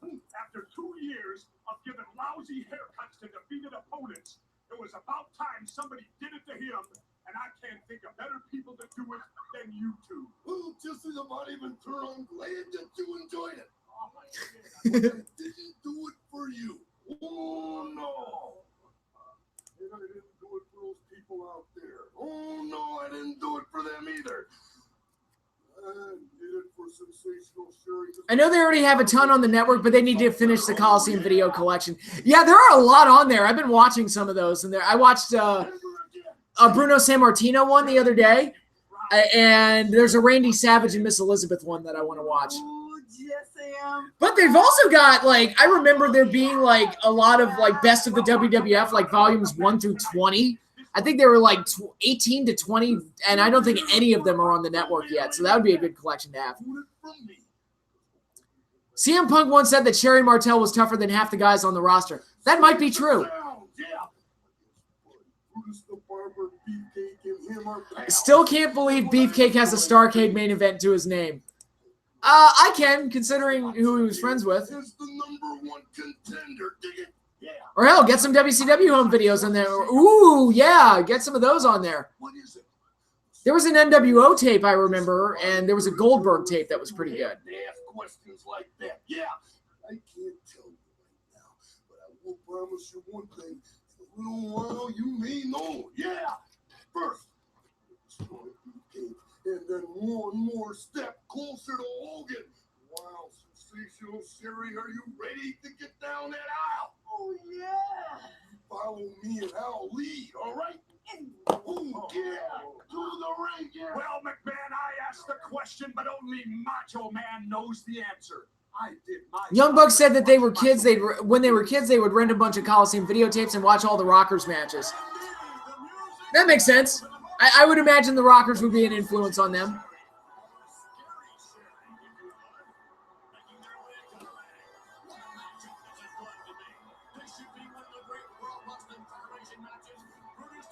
How did Sherry Martel pass away? Drug overdose, I think, wasn't it? How would you rank the faces of Foley? Oh, yeah, I forgot to answer that question. I would say Dude Love is the weakest. I think we all agree on that, even though I like Dude Love. Then, like, Mankind, Cactus Jack. I think that'd be fair.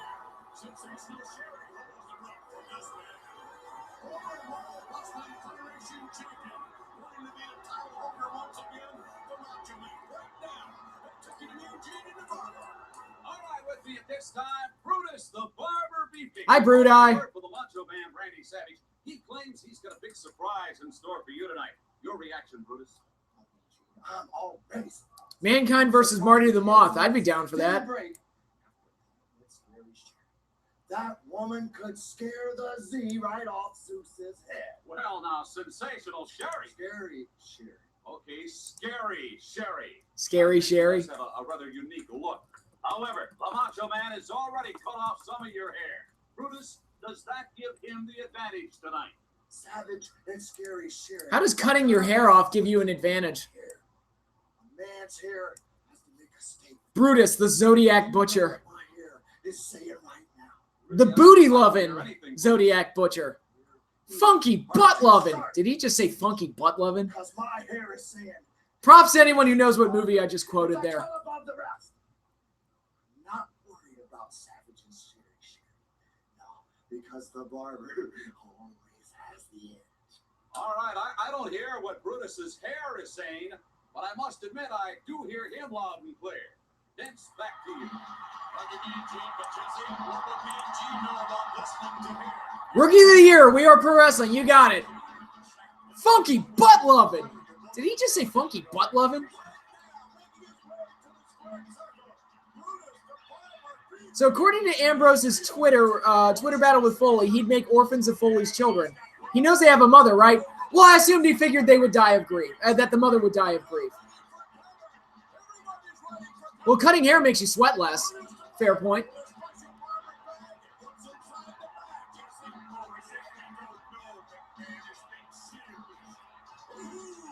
Say what you will about Beefcake, his theme song's pretty catchy.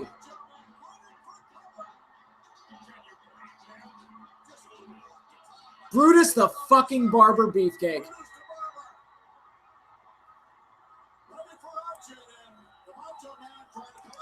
So, Bruce, tell me, what's your favorite Brutus Beefcake match? I always love it when Conrad asks that question because that's such a dickhead thing to ask. What's your favorite Horace Hogan match? Actually, to be perfectly honest, as far as singles matches go, this might be Brutus Beefcake's best singles match, the one that's about to happen right now. And there's a huge angle post-match that I am really excited to relive. Brother Brudi, out of the ring goes Savage.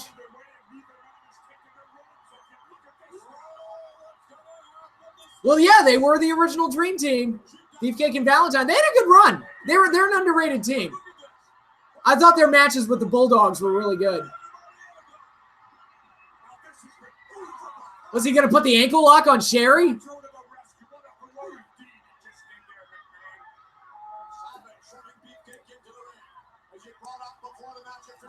Here comes Randy.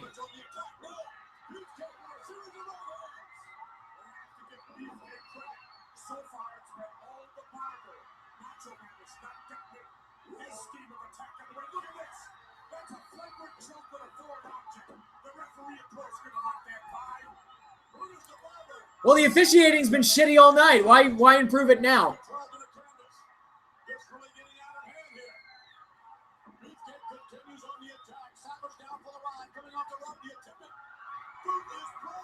Who did you like Sherry Martel being with more, Savage or HBK? Oh, geez, she did great with both. I know that sounds like a cop-out. I liked her with both. I don't really have an answer there.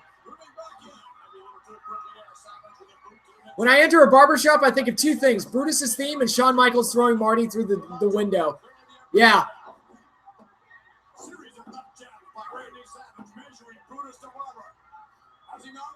All right. Reversal of the Irish whip into the corner. Brutus moves out of the way.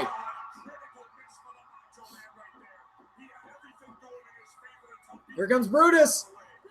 Oh, a crossbody by Brutus. Look at that.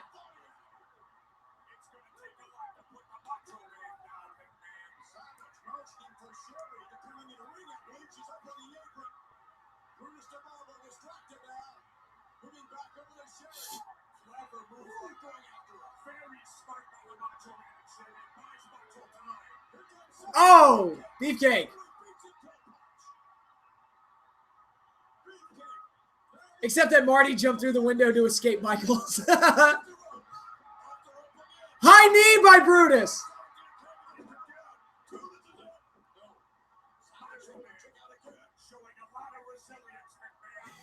He jumped through the window to run away. That's... Are you blind? Oh my God, good stuff. Oh, Savage. I can't believe I'm saying this, but I think Brutus Beefcake is too quick and too fast for him. High knee, knocks Savage off the apron.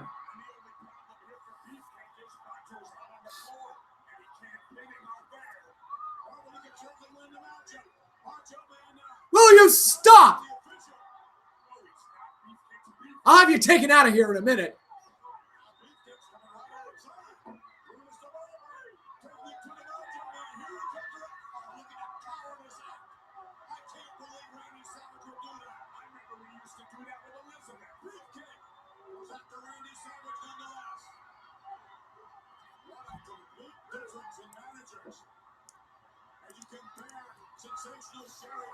Oh, look at Sherry grabbing the leg. Referee clearly missing that. Same referee. It's Hebner. It's the same referee as the first match. Up, threw him over the top rope. If this were WCW, it'd be a disqualification. Up, top rope move. If this were WCW, it'd be a disqualification. Oh, double axe handle to the outside. Beefcake's dead. Don't jump. It's a long way down. Indiana's favorite Bobby. That might be my favorite Bobby Heenan fit. It's just so great. You couldn't hold Bobby Knight's towel. Who?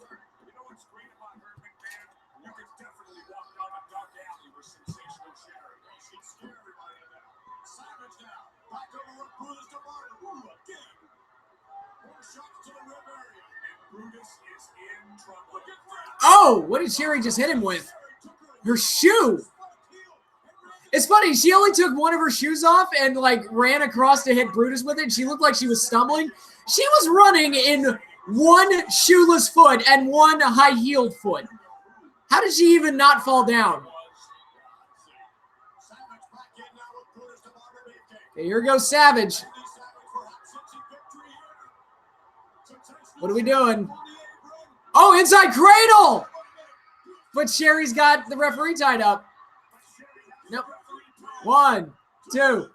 The officiating in this episode has been lousy. Back elbow by Savage. Heenan and Monsoon are the best commentary team. They're up there. They're up there as one of my favorites. Snapmare. No! Backslide by Brutus. 1, 2. No.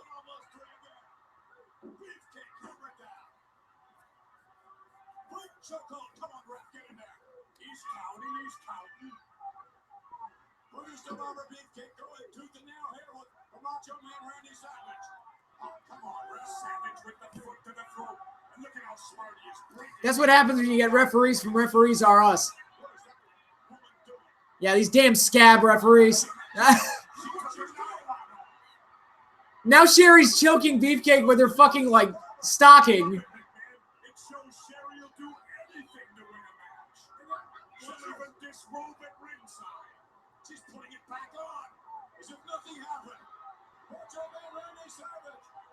Is the barber his most famous gimmick? Yes. This is what he's most known for.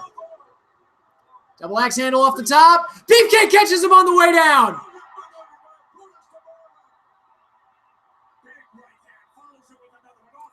Clothesline by Brutus. Oh, he's going to put Savage to sleep.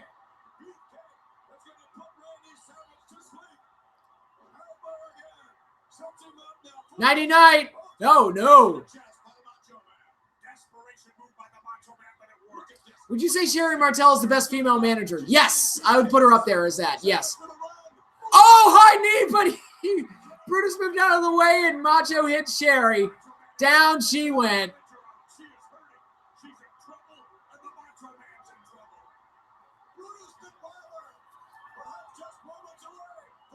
Oh my God, reversal.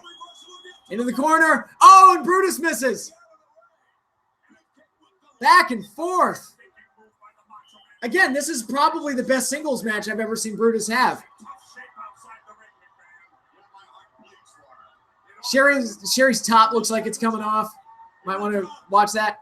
Oh, and up and over. Savage goes out of the ring.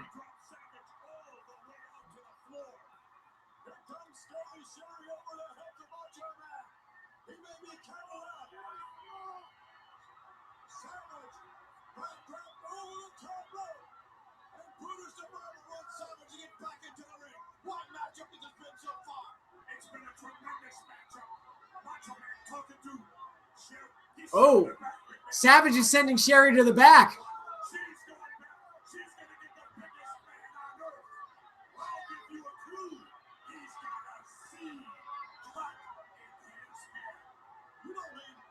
Oh, is she bringing Zeus out?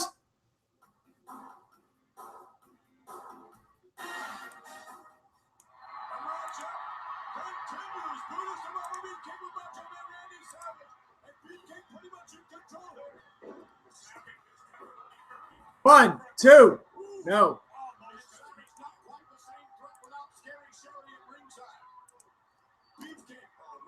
What went wrong? The Rockers feud. The feud didn't really go wrong per se. The match at the Rumble wasn't as good as it should have been, but it wasn't a terrible feud by any means.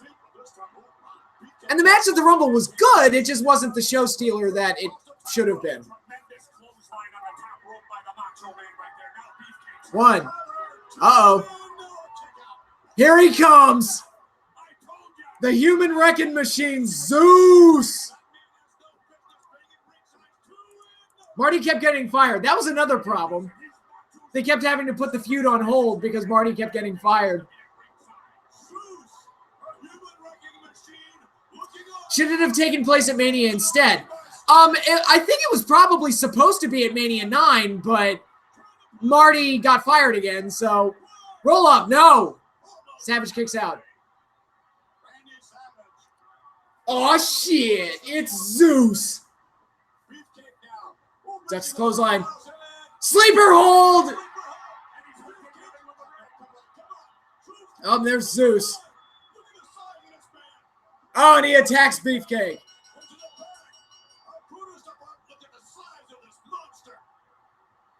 Oh, God. Bear hug on Brutus. Here comes Hogan. Hits Zeus. Zeus no-sells the shit out of it. Do you think they could have done Brett and Owen versus Road Dogg and Billy Gunn at Mania 14? If Brett didn't leave, maybe. Zeus is no-selling all of Hogan's offense. Zeus breaks out. Now he puts the bear hug on Hogan. Oh, here comes Savage. Double axe handle on the back of Hogan.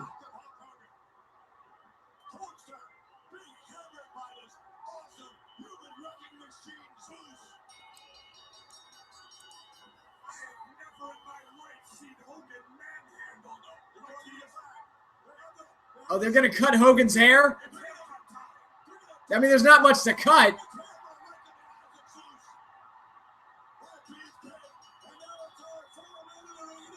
Yeah, Zeus still no-selling. Savage gets thrown out of the ring. Hogan runs outside, gets a steel chair. Wallops Zeus with it. And Zeus doesn't feel shit.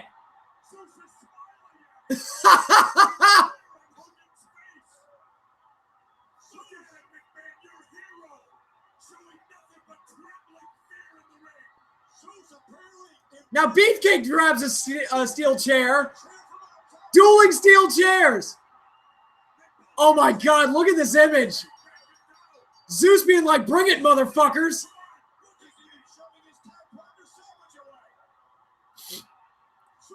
This is awesome.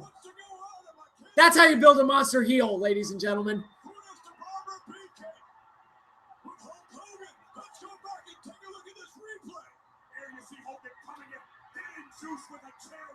That image of Hogan and Beefcake holding the steel chairs against Zeus is such a powerful image because it makes Zeus look so dominant. And Zeus he left because he wanted to. Beefcake wins by DQ, but they've got a monster to deal with. Zeus be thy name. So you don't build a monster heel by feeding him to Roman. No, you don't. Did you watch this episode on TV? I don't think I did. I don't remember watching it on TV. But then again, I was only 4 at the time, so my memory's a little fuzzy.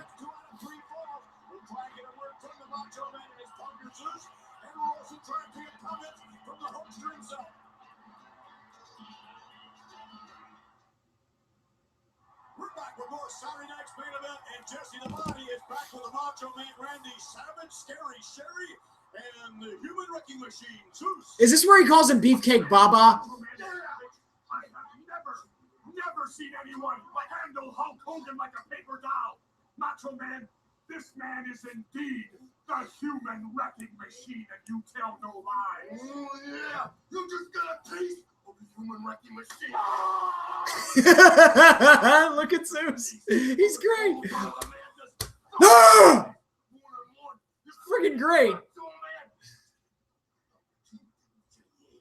only way you can go past us. Sensational Fury. How bad? Look out there. You committed. You are nothing. You are going to regret the day that you have ever stolen it. What went right, Randy Savage? Everything, because Savage was great. God, Zeus's crooked eye makes Shawn Michaels' lazy eye jealous.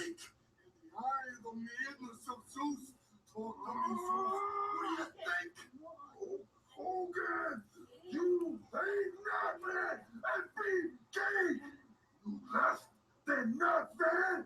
We are going to destroy you. Jesus Christ. Make Hulk Hogan look like nothing. Future of Hulkamania is dead. Damn. So that happened. That little bit of insanity. That was great. I just love that shit. The 80s were a fun time. Drugs are fun, okay? All right, now we've got a rematch from the last episode of Saturday Night's Main Event. Demolition versus the Brainbusters, defending their tag titles in a 2 out of 3 falls match.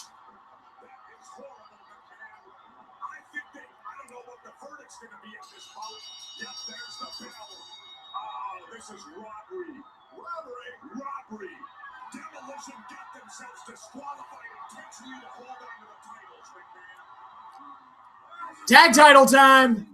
From the last main event, where you were disqualified in your match with the Brainbusters. You lost your cool, but not your title. Early Revival and early AOP. That's a fair comparison. 2 out of 3 fall rematch. We would have beat the Brainbusters the last time, but that Weasel interfered. He can't do that for 3 falls. If he tries, we'll crush him. All right, Smash, any special strategy for this match? Sure, Mean Gene. That's total destruction for the Brainbusters and Eden. Pop me that brain hand if I get my hands on you. It's what goes the Weasel. Come on, X. It's war. It's D-Day. It's E for Demolition. All right, Vince, this could prove to be the greatest victory for the good guys since the invasion of Grenada. Back to you. That's a hell of a comparison there, Gene.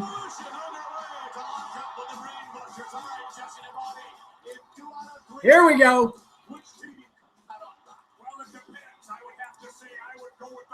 Here comes the axe, and here comes the smasher, the demolition, walking disaster.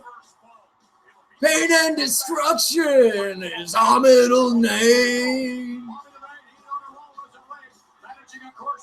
Search and destroy you. Run and we'll find you. There's no place to hide. The devils will get you. Pain and destruction is our middle name. Oh, God, look at the face-painted fans. That's cool. Arn and Tully were great. Yeah, they were. Great team. wrestling, the Brainbusters have the advantage. If it's a Pier 6 brawl, Demolition has the advantage. Bobby the Brain Heenan on the outside, starting things off for his team is Tully Blanchard. And that's Action there for Demolition. Okay, we got Axe and Tully starting things out. He is sneaky though. Oh, and he is conniving. Look at that. Tully Blanchard on the rope now. Shoved to the far side and waiting in Axe. Oh, he hangs onto the ropes. Up smash gets a shot in. Oh, gorilla press. Put him back in the ring.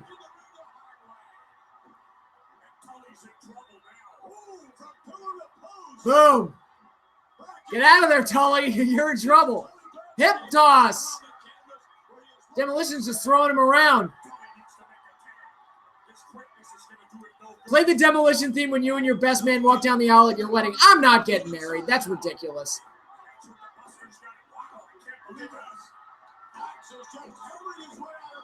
Oh, Axe fighting his way out. But, oh, there's Arn and Axe fighting outside. Double team finally takes over. Oh, no! Oh, nice! Demolition taking control.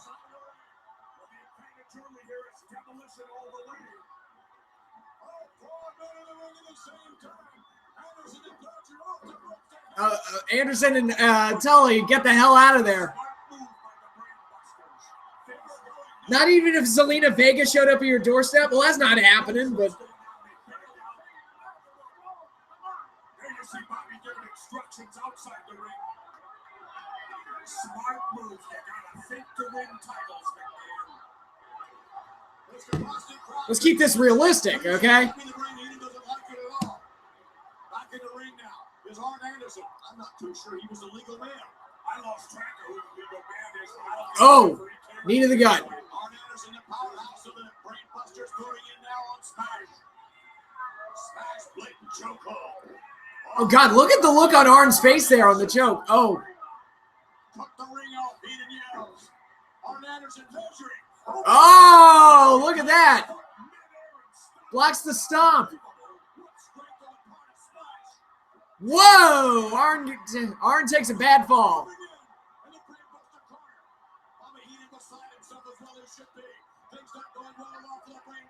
There we go.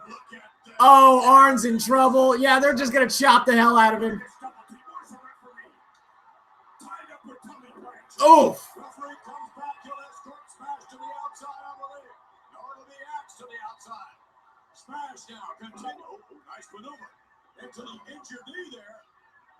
Oh, they're attacking Smash's leg.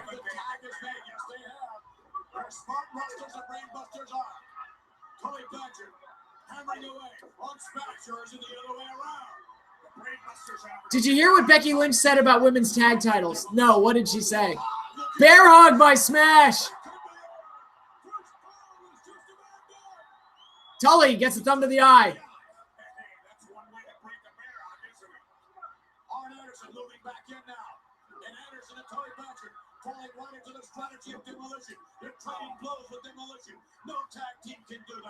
Oh, drop kick onto Arn. On top of Smash. Very good tag team wrestling there.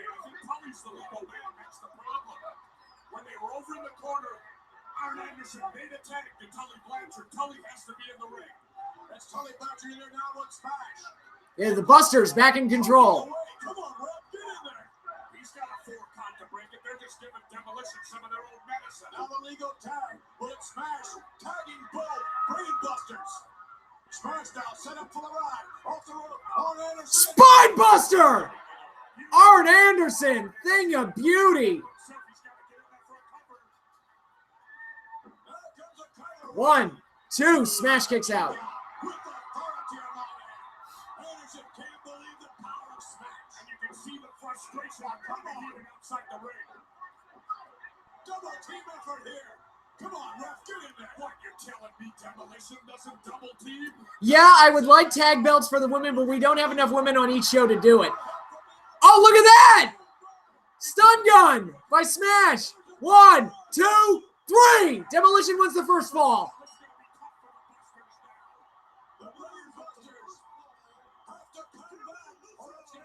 Yeah, Becky's absolutely right. It's like, all right, if you want to do a women's tag division, you have to have like a ton of girls to make it work. Because you got to have depth for the singles division and the tag division. And splitting it in two doesn't help. Did you mark out when Arn Anderson showed up during the Flair Taker Mania 18 match? Yes, I did. I remember popping for Arn.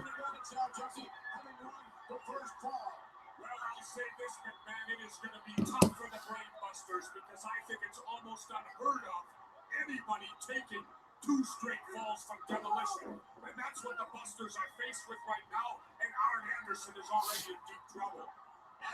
Oh, big shot on Arn. And so far, look at this, Becky. Don't you feel sorry for Bobby Heenan? I do feel bad for Bobby Heenan. He has waited a long time to try to get the tag team gold, and he's seen it slip away right here on Saturday night's main event. Well, the brain buzzers have been falling right into the game plan of Demolition. This has been more of a brawling match. Oh, jeez. Beating the shit out of Arn. Stop! Stop! He's already dead. I said that. I know you said that. I'll say it again. Please don't. Right now, in control of Smash, Axe steps in. There's been somewhat of a bending of the rules here on the part of both teams, that's for sure. But clearly the aggressors have been Demolition actions. On an episode of Table for Three, Arn Anderson said that when he's coaching the wrestlers, he's always hardest on the second and third generations wrestlers like Charlotte. He deserves to be laughed at. He laughs at enough people on his own. Not only that, welcome, Kyle Enjoys Wrestling. Welcome to the stream. Not only that, but you have to develop actual teams unless you want a bunch of makeshift teams, which I personally don't. Yes, yeah, you have to have women teams like the Jumping Bomb Angels and the Glamour Girls who are actual teams. And that's something that the women's division just isn't deep enough for it. It would just be another thing that would dilute the women's division even further. Oh, slingshot on Axe. Brainbusters back in the driver's seat. Oh, Arn Anderson getting some cheap shots in. Arn Anderson delivering a devastating blow right there. The Busters need to take this fall absolutely. Oh! Come on, Demolition. And Vince is clearly not invested in doing that. Absolutely. True. I think you would like the Table for Three. It was Arn, Tully, and Ric Flair. That sounds like a good trio. I'd like to see that. WWE has way too many titles. Yeah, that's another thing. They've got way too many belts. They can easily shorten that down. And they're about to add more with the NXT UK stuff that they're doing.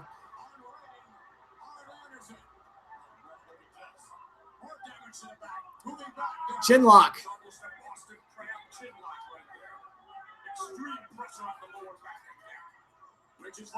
Gets the tag. Tully back in. Wide open is Axe. Axe has to tag his partner Smash. Oh, Axe gets a shot in. Gets the tag to Smash. There we go. Look at him go.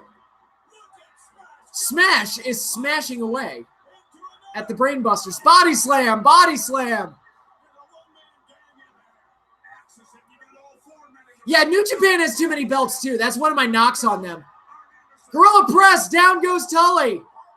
Bobby Heenan on the apron, and Smash has him. Into the corner he goes. Bobby goes down. And Demolition beating the shit out of Tully.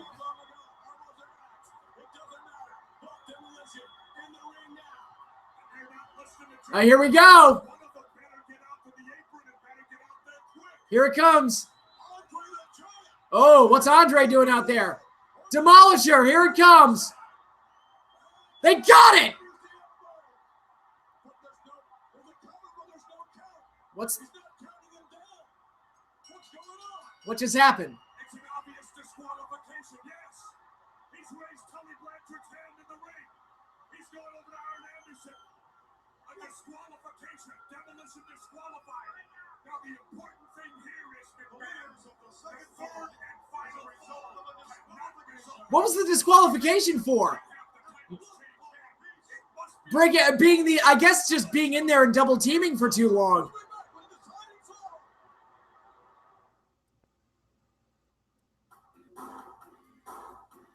Andre is there. Yes, Andre the Giant came out. This is a wacky ass match. It was so crazy. Like, the action was so crazy. I couldn't even comment that Andre was out there. What's a funny Braun Strowman joke? All right, we're 1-1. Final fall.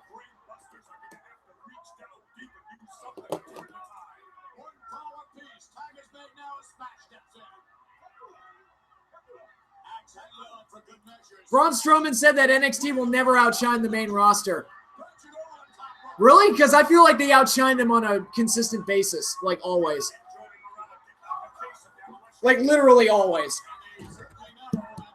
They have a better weekly show. They have better specials. I mean, come on. Come on, Braun.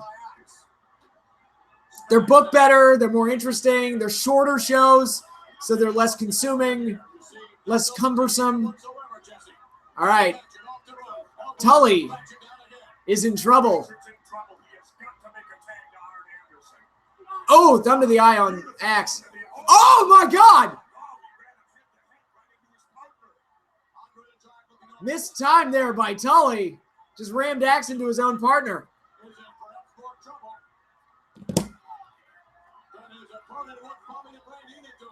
Arn gets the tag. Is Arn okay? I think Arn got legit not loopy.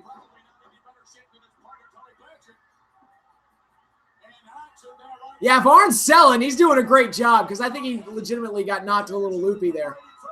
Oh, here comes Axe. Arn and Axe fighting it out. Up, miss, swing and a miss. Atomic drop. Oh, they clunked heads again.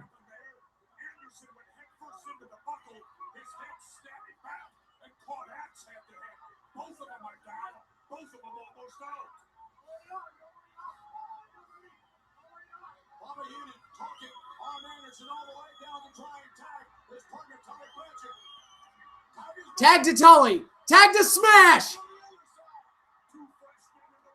Here we go. Oh, Tully goes flying.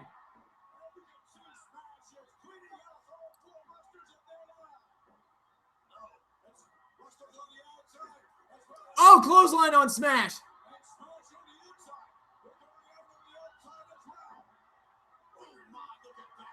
Before TakeOver Chicago 2, McIntyre tweeted something along the lines of, the Raw roster needs to watch NXT TakeOver and ask themselves if they truly deserve to be on the biggest stage.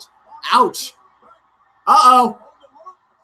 Double team by the Brainbusters, but Smash gets a clothesline in. Andre slips a chair in. Oh, right to the head of Smash. Uh-oh. Arn rolls over.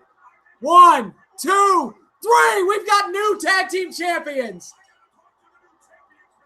Bobby Heenan is now the manager of the Intercontinental Champion and the Tag Team Champions.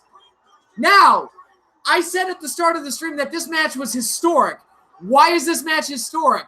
This is the only championship title change in the NBC episodes of Saturday Night's Main Event. I'm not counting the main event where Andre won the belt, but this is the only time that any championship changed hands on the NBC episodes of Saturday Night's Main Event.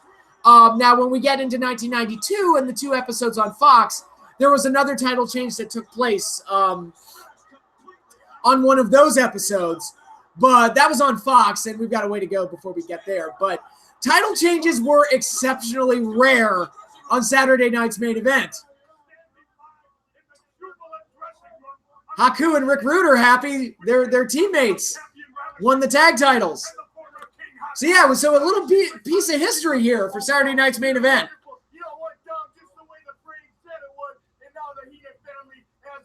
Yes, there were only 2 title changes in the entire history of Saturday Night's Main Event. The other one happens in 92 and is actually pretty significant considering who won the belt.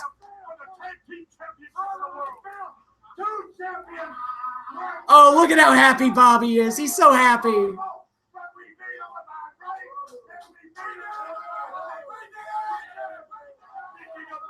There we go.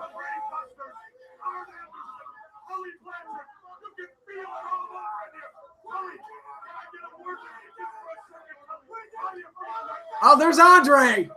They're just one big happy family.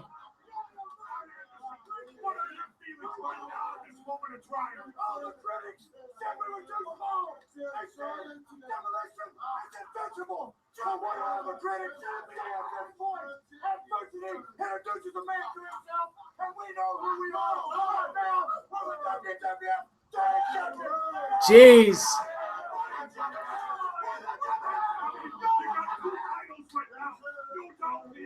Where's the champagne? Get some champagne in there.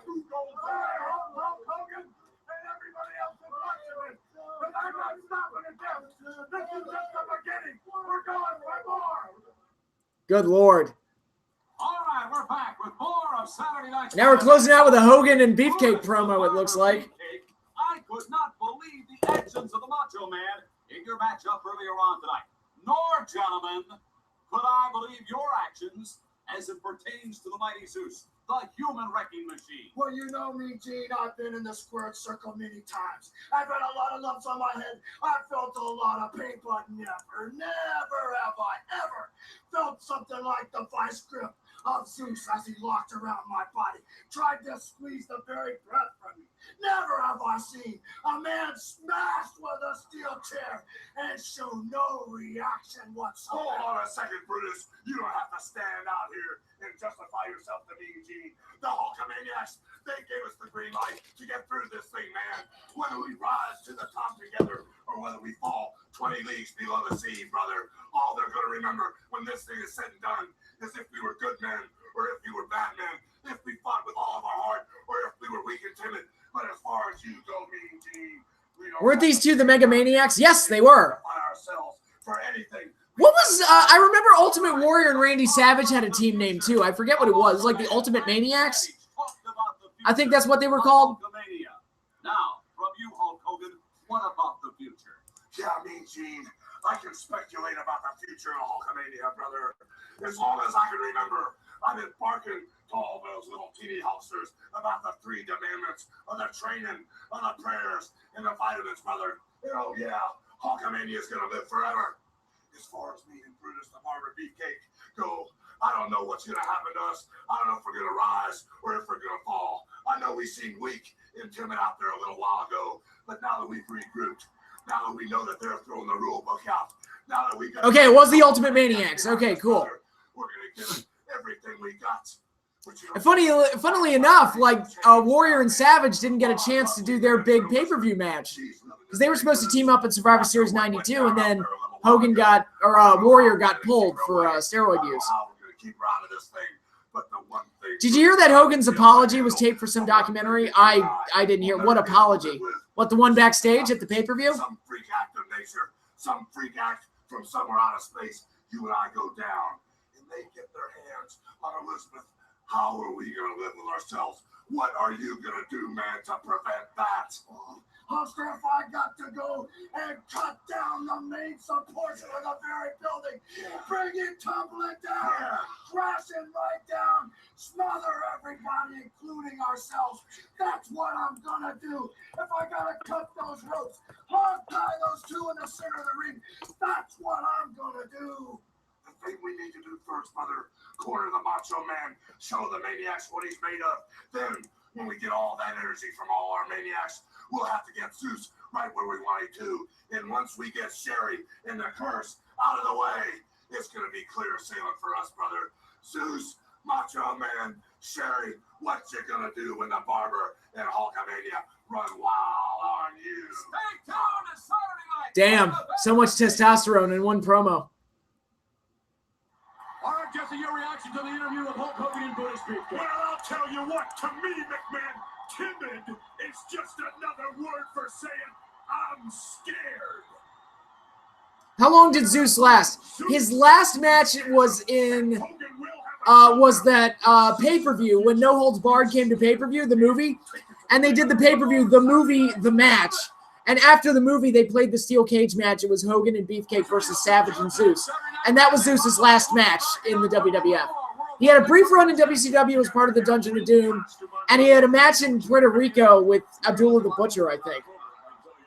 Everyone's going to be watching. So long, everybody. All right, that concludes a wacky episode of Saturday Night's Main, and a very exciting episode of Saturday Night's Main Event. The build-up to SummerSlam's main event was crazy, and that segment with Zeus was great. Loved all of that. The Savage Beefcake match was really good. The tag title match was great. The title change made it historically significant. Just a very exciting show. Great episode of Saturday Night's Main Event, continuing the strong string of shows throughout 1989. But yeah, overall, good stream this week. I enjoyed it.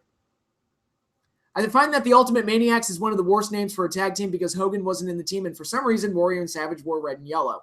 Well, all we needed was the Rockers, and that would have been the perfect 80s show. Well, can't have everything. So, yeah, that concludes the stream this week. Thank you again to everybody for coming on board and watching. I had a lot of fun doing this once again. Tune in next week. We'll be doing Saturday Night's Main Event 23, which builds into Survivor Series 89, featuring Hulk Hogan versus Ted DiBiase and a few other matches that leads into the Survivor Series event.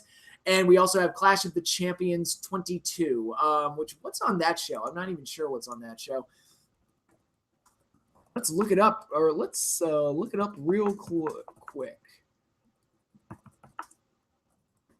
Good to see what we're in store for next week. Because we'll be in 1993, I know that much. All right, Clash of the Champions 22, January 93. Oh, yeah, we'll be getting a huge six-man tag. Dustin Rhodes, Sting, and Cactus Jack versus Big Van Vader, Barry Windham, and Paul Orndorff in the Thunder Cage, as well as Shane Douglas and Ricky Steamboat versus Brian Pillman and Steve Austin for the NWA and WCW tag team titles. So big tag matches lined up for next week on the Clash, so this should be a really good one. So, again, thank you, everybody, for watching. Had a lot of fun doing this. Enjoy what's left of your weekend, and stay tuned for more.